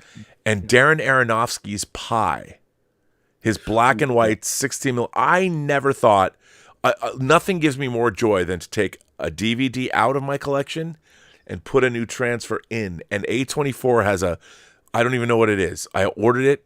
It's a super deluxe edition of Darren Aronofsky's Pi and Primer.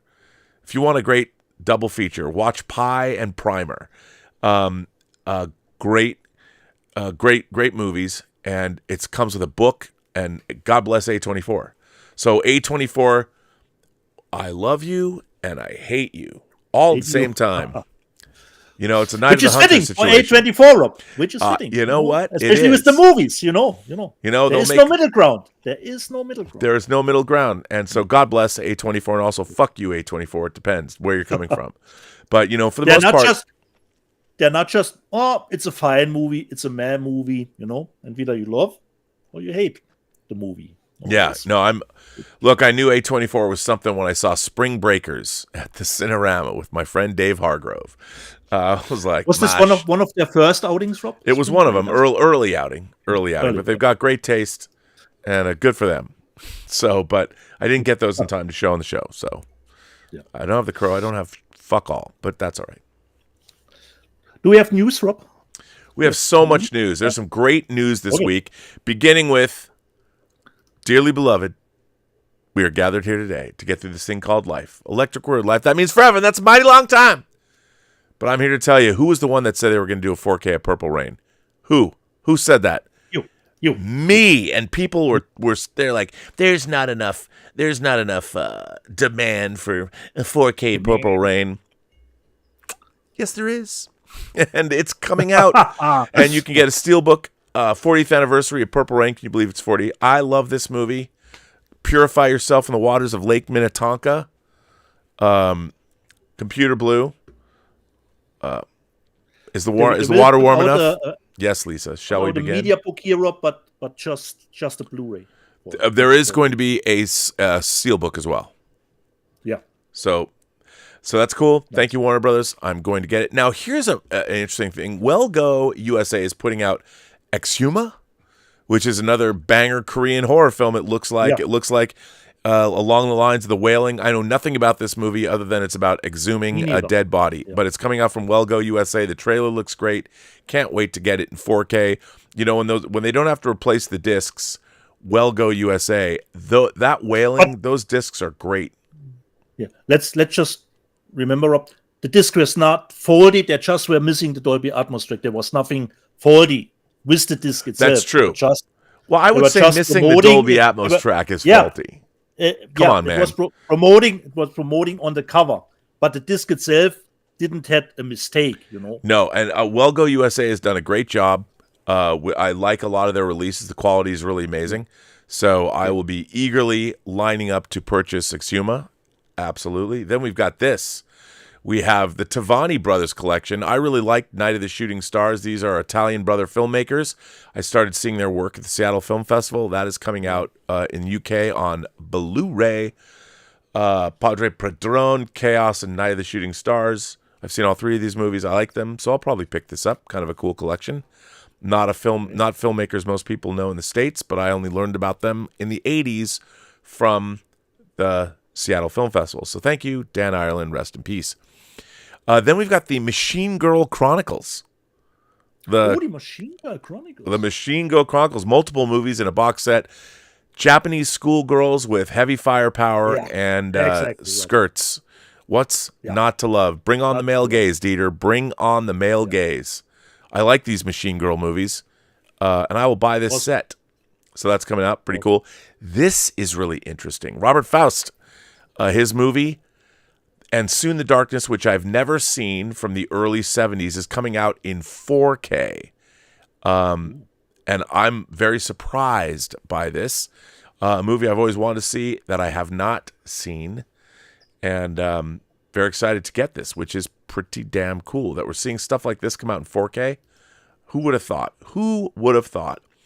And then we have You Might Be the Killer coming out from, I forget which company this is, but I've never seen this movie, but it's a limited edition Blu-ray loaded with lots of extra features. It looks like an Umbrella title. By the way, speaking of Umbrella, did you see they also, Umbrella announced they're doing Late Night with the Devil? Oh, that's nice. And their box set is unbelievable. My two most eagerly awaited box sets now are the Late Night with the Devil box set. Woo! Happy birthday to me! And The Conversation from Studio Canal. I think, Rob, I've seen You Might Be the Killer. I think it was released in the States already, Rob. It was a really fun horror flick. Yeah, so check that out. And then Kino Lorber is putting out 2 banger Italian movies on 4K. Nightmare Beach, with John Saxon and Michael Parks. Sador of the Malmori himself. Look at that cover. Italian Giallo horror exploitation, and Antonio Margheriti's in 4K Cannibal Apocalypse. So you've got Italian goodness with John Saxon.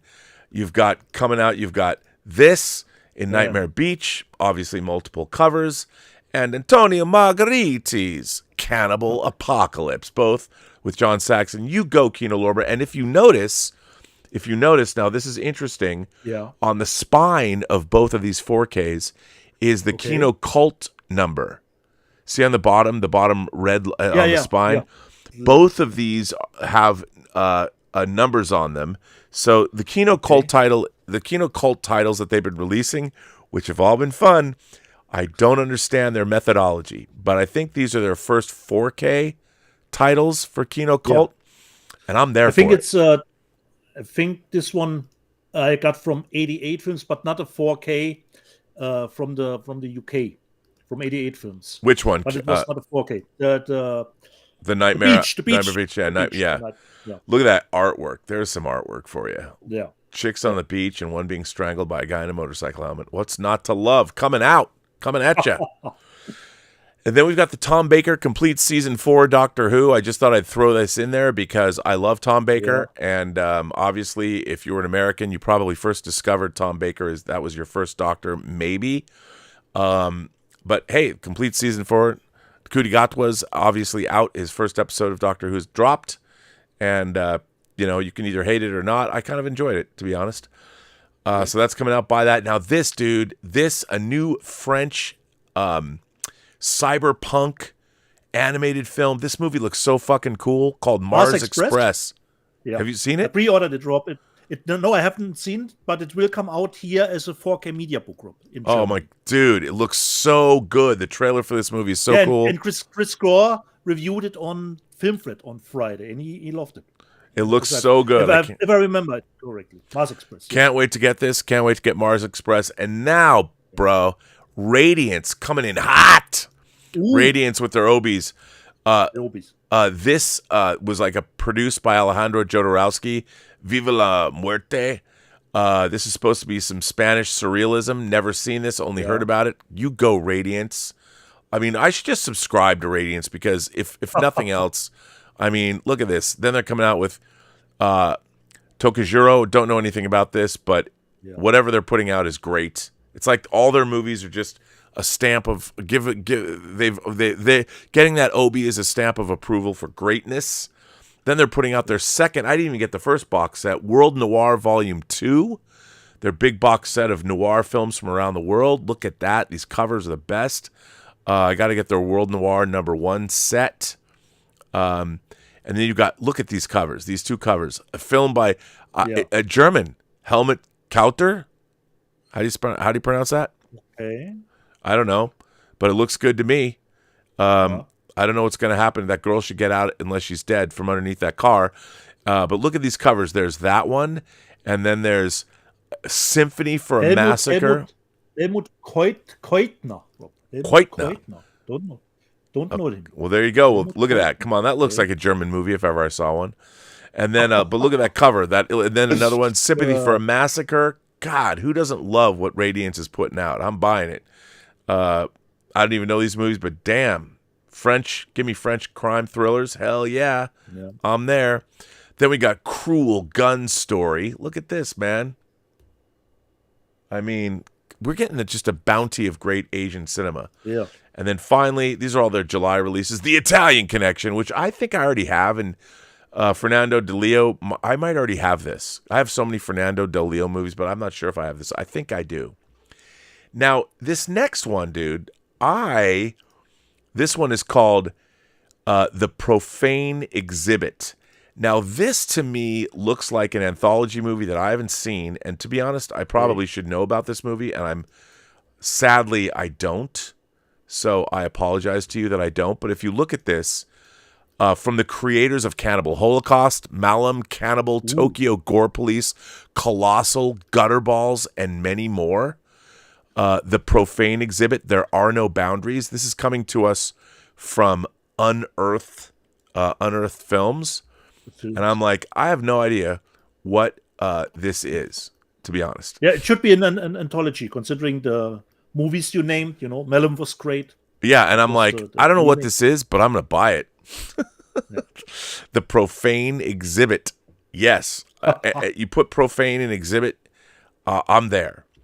And then we've got, now this is interesting. So the great animator Dave Allen was working on this movie for like 30 years, and then he died. And Charlie Band was making this movie. This was like Dave Allen's passion project. Total old school Harryhausen-esque throwback. And I have to say that when Full Moon went under in 94, when I was working there, Yeah.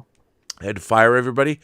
I stayed on, because I'm an idiot, thinking Charlie might be able to come out.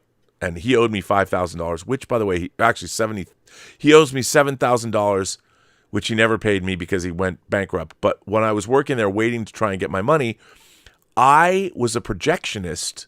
I became the projectionist at the theater in our office. So we had a 2-projector theater. And the only movie in my life that I've ever projected was The Primevals. And we were looking for investment money. And the funny thing about The Primevals was I have never been more stressed in my life, because I was literally taking reels and putting them up and trying to coordinate the reel changes and stuff. I was pouring with sweat. I think I lost 25 pounds. The most stressful couple hours of my life I ever spent, truly, I'm not kidding, was projecting what was done from The Primevals in a theater at Full Moon in 1994, 30 years ago, to try and raise money to finish this movie. And it has been finished. So I can't wait to buy this. I think you should also buy it to support it. Dave Allen, support old school stop motion animation, because we'll probably never see it again. And then we finally have, coming soon, the Tarantula dal Ventriniero. I don't know what this is, but what a cover. Hey. And this is from like Celluloid Dreams, another one of their releases. What's not to love, man? What's not to love? So those are all the crazy titles that are coming out in the next couple months. There's a lot of great stuff coming out. Yeah. So you tried, Rob, to make the projection at least mediocre with the Full Moon, I did the best. No, I did the best I could. We had a really great screening room. I just had never done it before. It was not easy. So much easier today, Rob, with the digital. Not easy. Not easy. And then here we go. We've got the top 20 sellers for the week, as you know, and we can take a look at what are the top 20 sellers for the week. Let's take a gander. First of all, number one's the Actually, it's not number one. The Beekeeper. These are overall, right? And if you look on, everyone's always talking about the index. The UHD. The percentage of UHD is on the very far right. So you can see. And you can see the Blu-ray share, 52%. You can see what the box office is. So it's pretty comprehensive. So David Ayers, The Beekeeper, is number 1. Justice League Crisis on Infinite Earths Part 2 is number 2. The Departed 3. Aquaman and the Lost Kingdom, number 4. The Abyss, number 5. Paw Patrol, number 6. And I still can't believe this. Maybe this is still, it hasn't changed from last week, but Nostalgia is still there overall. Wonka, Migration, The Hunger Games, your favorite, The Ballad of Songbirds and Snakes. Still holding on, Rob. Still holding on. They keep me holding on. So let's go over to the top 20 selling Blu-ray discs. Of course, The Beekeeper, Justice League, The Departed, The Abyss, Nostalgia, love seeing that, Aquaman, The Lost Kingdom, The Iron Claw, The Hunger Games, Oppenheimer, and Dune Part 1. This seems like it's last week's, but I'm just going to go with it. No, it isn't, because The Departed is new. Yeah. So top 20, number 1, 4K, not a surprise. Best Picture, Martin Scorsese's Roy Lee produced The Departed, The Abyss, Nostalgia, The Beekeeper, Justice League, Aquaman, The Lost Kingdom, Oppenheimer, Rolling Thunder, Steel Magnolias, and Dune Part 1. Pretty cool. And that's all the news that's fit to print. I will make a prediction, Rob. I think The Crow should be in the top 10, perhaps. I bet it will. I think it should. It should. So, Rob, do you want to take a break? I don't have to take a break, but okay. I'm willing to cede control to you. Okay. So, people, previously on Let's Get Physical Media. Oh, before I start, Rob, Paul and Brunotto was in the live chat. He have seen Mars Express and said it was good. Good movie. Okay. Good movie. So, live chat, read out, people. Previously on Let's Get Physical Media. Paul in Long Beach. May the Force is absolutely popplecock. Kenneth Colton. So Return of the Jedi is that bad. Rise of Skywalker says, hold my beer. Hold my beer. Film fan forever. Have you guys seen Challengers yet? Really great film. I haven't, Rob. Have you seen Challengers? I think it will come out. I did, digital. and I liked it. You know, I thought it was good. Oh, nice. Awesome. Tim Hens, the Fall Guy movie has got nothing to do with the popular 80s show. The Fall Guy in name only. And many pieces, let's not act like Fall Guy was a masterpiece. It was just exactly okay. Tim Hens, the Fall Guy had one of the best TV theme tunes ever, sung by Lee Majors himself.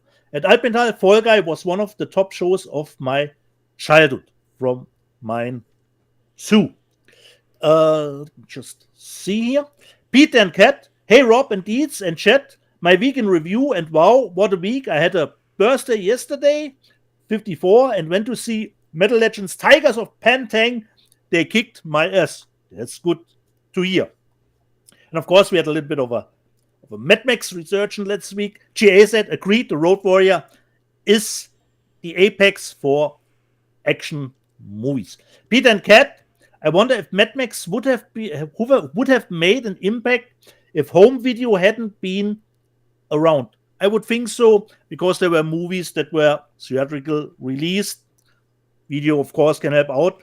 But from the video perspective, the direct-to-video stuff, that is where stuff got big, which normally wouldn't have gotten big. Cynthia Rothrock movies, per example. Paul in Long Beach, which Amazon had to release Fallout weekly instead of dropping it all at once. Big mistake. Nevertheless, Paul in Long Beach, it was one of the most successful shows on Amazon, even with dropping it all at once. We had a little bit of talk about Rob Scoops, and Joe Penora had the super chat. Was Picard as season 3 a scoop? You're the reason I watched it. For me, a scoop is more if Rob would spoil something, but just make a little bit promotion for it. For me, I don't count this as a scoop.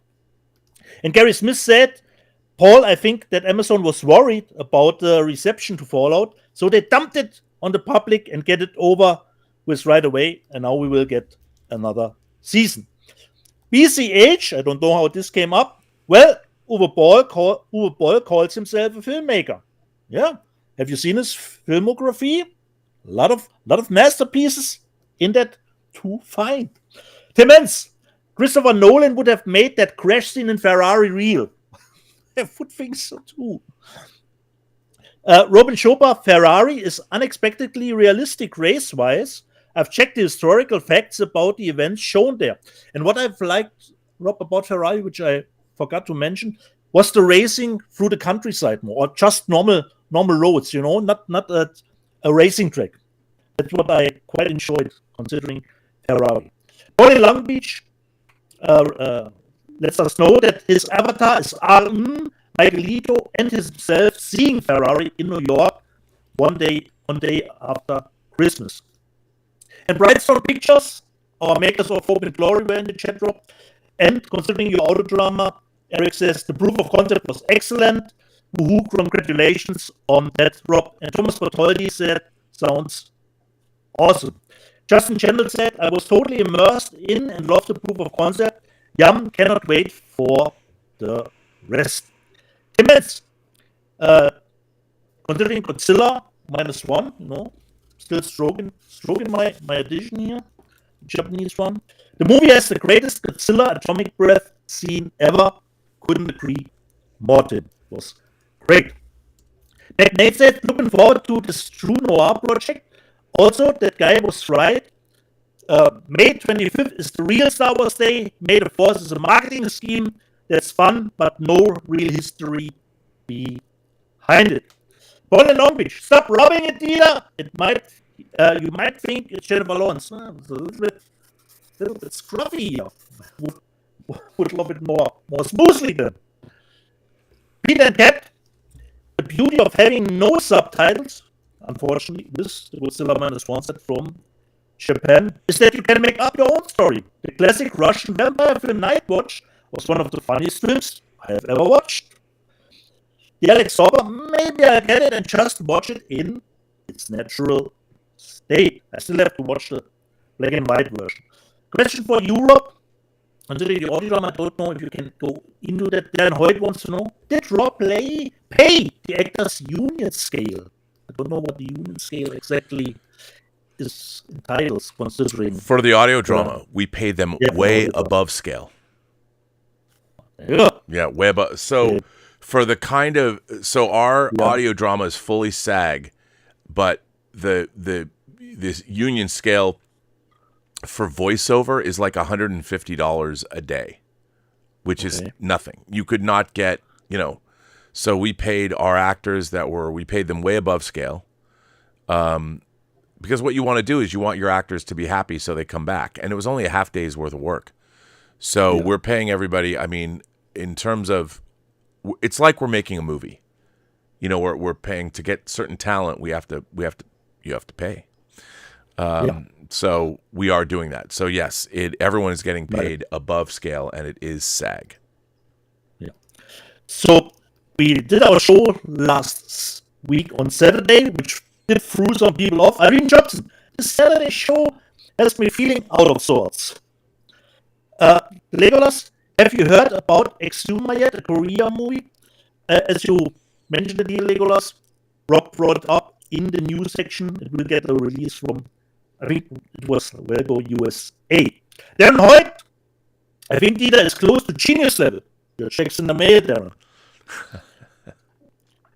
But Darren Hoyt goes on and says, worst movie, Human Centipede. Come on, Darren. It was medically accurate 100%, so total verisimilitude, considering Human Centipede. What could you ask for more? Major Tri-J, am I too late for the party? No, superstars are always coming in a little bit later. Paul and Burnett, I own the Umbrella Entertainment 4K box set, big box set of Razorback. Truly awesome. Paul, wasn't there an exchange to do with the disc? I think there was something wrong with the disc, but I could be wrong. Indiana Jake, you guys are hilarious. Thomas Logan, passing on Basket Case 4K for obvious reasons. What are those obvious reasons, Thomas? What are those obvious reasons? No, I have no idea. He didn't follow through with that. Brian Knight, Robert and Dieter, the sex Roma Fu Manchu character, Fu Manchu, is actually a mix of Caucasian and Asian lineage.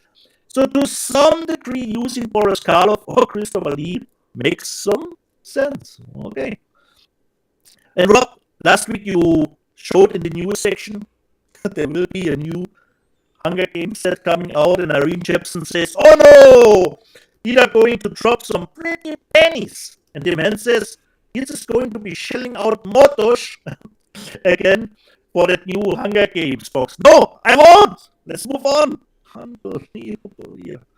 Thomas Logan, limited runs are good for 4K, makes everything more valuable. It doesn't mean that the physical media market is in trouble. And Rob, you are always better than me than asking super chat questions immediately. And Irene Jobson asks us which title would we save from our collection. There's a fire and something. And Adventure Square says, which JLO title? Actually, Adventure Square, none, because all those titles I could replace, except perhaps, Rob, I think I would try to get the Tim Palin book out. Yeah. Because I was really, really nice to mention him this morning on Midnight Metal, considering his marketing stuff that he did. Oh, yeah. And you said the book actually went up in price, because I thought, now they will get thrown out. So I would probably try to rescue at least my Tim Palin book. And Thomas Logan says, of course, second side on of the deck, that box for Bobby, this was certainly true. And Rob, your friend Happy Console Gamer was in the live chat and said, Rob's is Legend of the Galactic Heroes himself. And then it says, it's Sunday already? Man, I must have had a hell of a Friday night. Yeah, Scorpions Friday night, so a blackout. Chris Lawyer, I pour a ring of salt around my bed to keep Alex Kurtzman away. And Eucalyptus Rock, I still haven't watched it. Humane is underwhelming. Did you get around to watch Humane from the daughter of... No, I have not, but I will say this. Can I just say this? Yeah, okay. There are 3 clips from Cronenberg's new movie, The Shrouds, up on YouTube in conjunction with Cannes. And Vincent Cassel stars, and ooh, it looks good. Oh. I mean, it looks intriguing. Most people are going to be like, what the fuck is this? But I'm a huge Cronenberg fan. Yeah, exactly. But I still, unfortunately, haven't seen Human. Eucalyptus, Robin Deeds, have you seen The Boys Season 4 trailer? No, Eucalyptus, because I stay away. Oh, I have. Rob, have you watched? Oh, yes. Okay. Yes, indeed. Bring it on. In June, I think in June. Dude, it looks so good. June. Yeah. And Alpenhal says, Helene ist doch die Taylor Swift von Deutschland, which means Helene Fischer is one of the big stars here in Germany. She is the Taylor Swift of Germany, which I would actually agree. Does Plato? I'm typing this because Tina won't read this next week. Just you watch. There you go, Does Plato. I read it. And you get a puzzle 2 for it. Irene Shopson. Tina is like Ron Burgundy and will read just about anything in the live chat. And that's why Rob loathes the live chat. Because I am Ron Burgundy. Vader 47,000, according to the footnotes of the charge, UHD is considered a Blu-ray version and is also part of the PD share for each title. So the top 20 Blu-ray chart is a combo of regular and 4K Blu-rays. Fox One says, I thought Talk to Me was shy. That gets the buzzer too.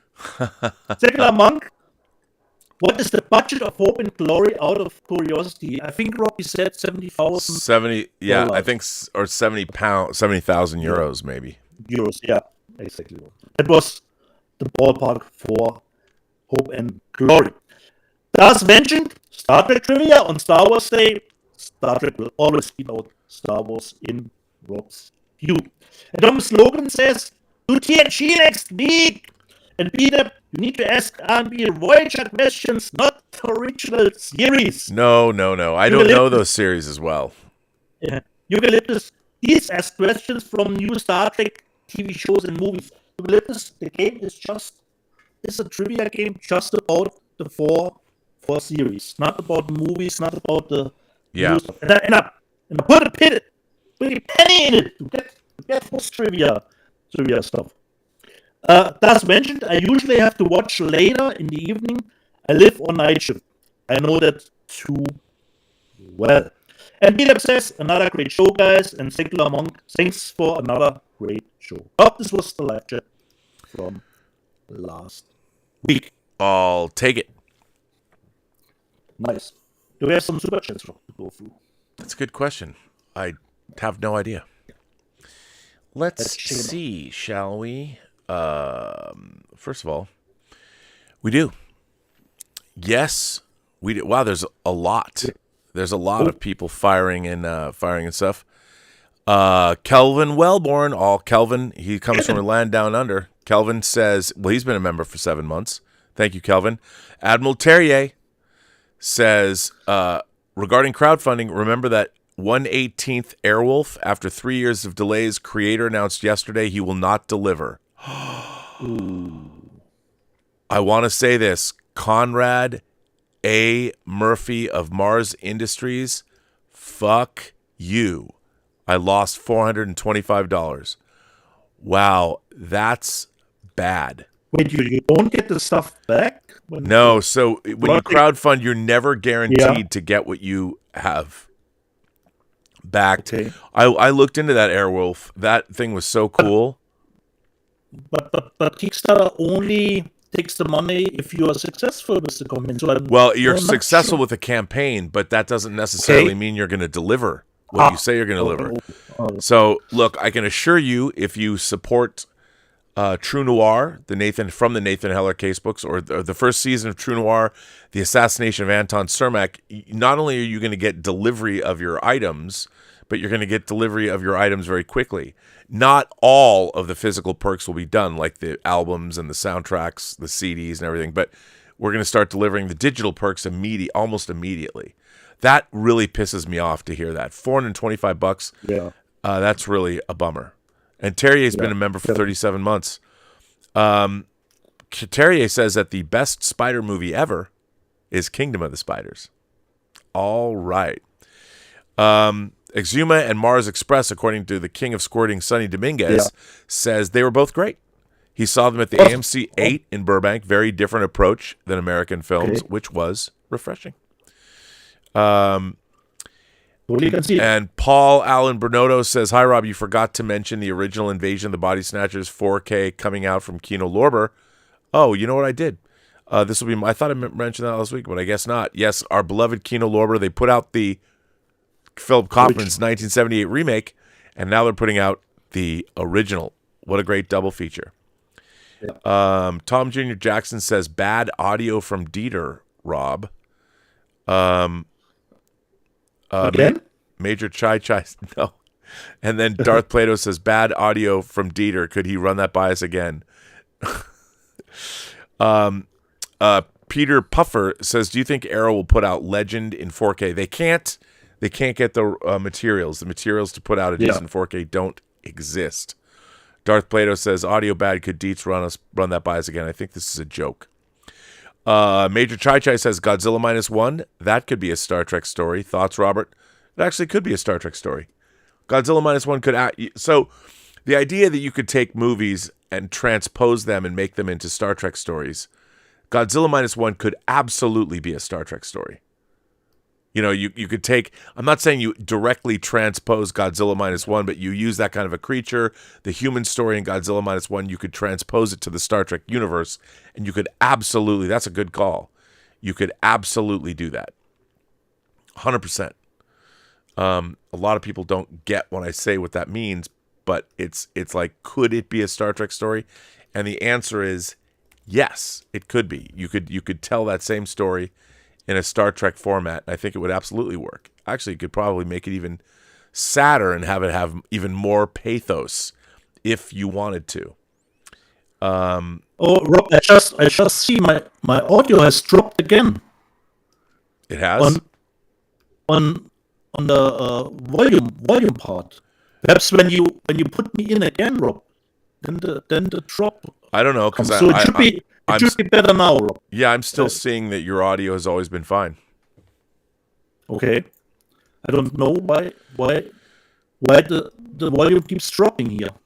I don't know. No idea. Tom James Jackson, it's not a joke. Dieter sounds like a robot. Uh-oh. That's a software issue on your part. Okay. Here, let me drop you out. Checking here. Here, I can drop you out and bring you back in. Maybe there's some weirdness happening. Okay. I thought people were kidding. I thought people were doing like,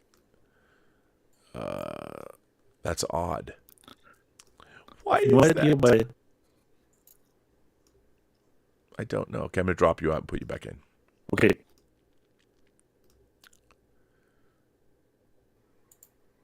Try it now. So test. I hope it's better. I mean, I can't tell because you sound good to me. Yeah. Somehow the level is dropping, just dropping, and I have no idea why it don't stay at a particular level. Okay. James Wheeler says that you're having mic issues. No joke. Well, I don't know what to tell everybody. I'm sorry about that. But we're basically at the end of the rope anyway. The end of the road, the end of the rope. The end of something. Only thing left, Rob. No. It's only 2 minutes. Only take you 2 minutes, Rob. Okay. Oh, here we go. Let's see what I can give you as an help. I don't know if that helps you anything. Oh yes. That character. That's Ron Tracy. Okay. Where's my smartphone? Because the questions are so small. I need more lights. Okay, Rob. First question. What starship did Captain Tracy command? Ronald. Okay, What first of all, starship? Ronald Tracy commanding. Yeah. We're talking Omega Glory, so that is a good question. The Exeter. Correct, Rob. Correct. When I said that, I was like, Whom? could I be wrong? No, you were right, Rob. Whom did Captain Ronald Tracy use his phaser's weapon against on Omega 4? Whom did Captain Ronald Tracy use his phaser's weapon against? The Yangs. Yeah. Correct, Rob. Correct. Because On there's what the planet- Combs and the Yangs. We drained Yeah, the Combs were 400 considering of our multiple phases. choice number B. On what planet did Captain Tracy's landing party discover apparently immortal inhabitants? On what planet did Omega? Captain Tracy's landing party? The Omega Glory? No, Omega is right, Rob. Omega 4 says it here. Oh, I didn't. Okay. Yes.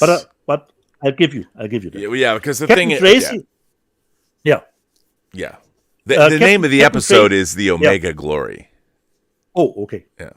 Captain Tracy broke the Prime Directive when dealing with the Youngs and Camps by. Captain Tracy broke the Prime Directive when dealing with the Youngs and Camps by doing what? How did he? He gave them broke the weapons. Prime He gave them phasers. Exactly, Rob. That is the correct. See, that's answer. okay. Yeah, okay. I know. You're I know. fiddling Well, sometimes I'm around like, with what are they Mr. asking? I don't know what they're asking. What they want to know. Last one, Rob. Morgan Woodard also portrayed. Wait. I'm not finished. Dr. Simon Morgan Van Woodard Gelder also- in Dagger of the Mind. In which? Can I read the question? Sorry. Can you let me read the? But you're right, Rob. You're right. Like I said, Rob, 2 minutes. Come on, only 2 minutes. Great, Rob. Great. Rob, this was a flawless round. Not even a multiple choice in it. Yeah. God damn. And Why by the did way, I buy do you know who it? wrote The Omega Glory? No. Gene Roddenberry himself. Oh, nice one. So, Rob, I think with the trivia, we are through. Only one thing, people. This week, Rob has actually a birthday, and we all know what kind of cake he loves most. You know, just saying, and don't forget his birthday. It's people. delicious. Then he will be. Otherwise, we will be furious. We And just on my got end, demonetized. monetized, exactly. But I didn't say it, Rob. I only showed. Can never get enough. Ja. Jede Person, die du triffst, hat eine Geschichte zu erzählen, die du noch zu hören hast. Alles, was du tun musst, ist zuhören. Every person you meet has a story to tell that you have yet to hear. And all you have to do is listen. And with that, I say to all of you, have a better day. And we're going to end this episode of Let's Get Physical Media.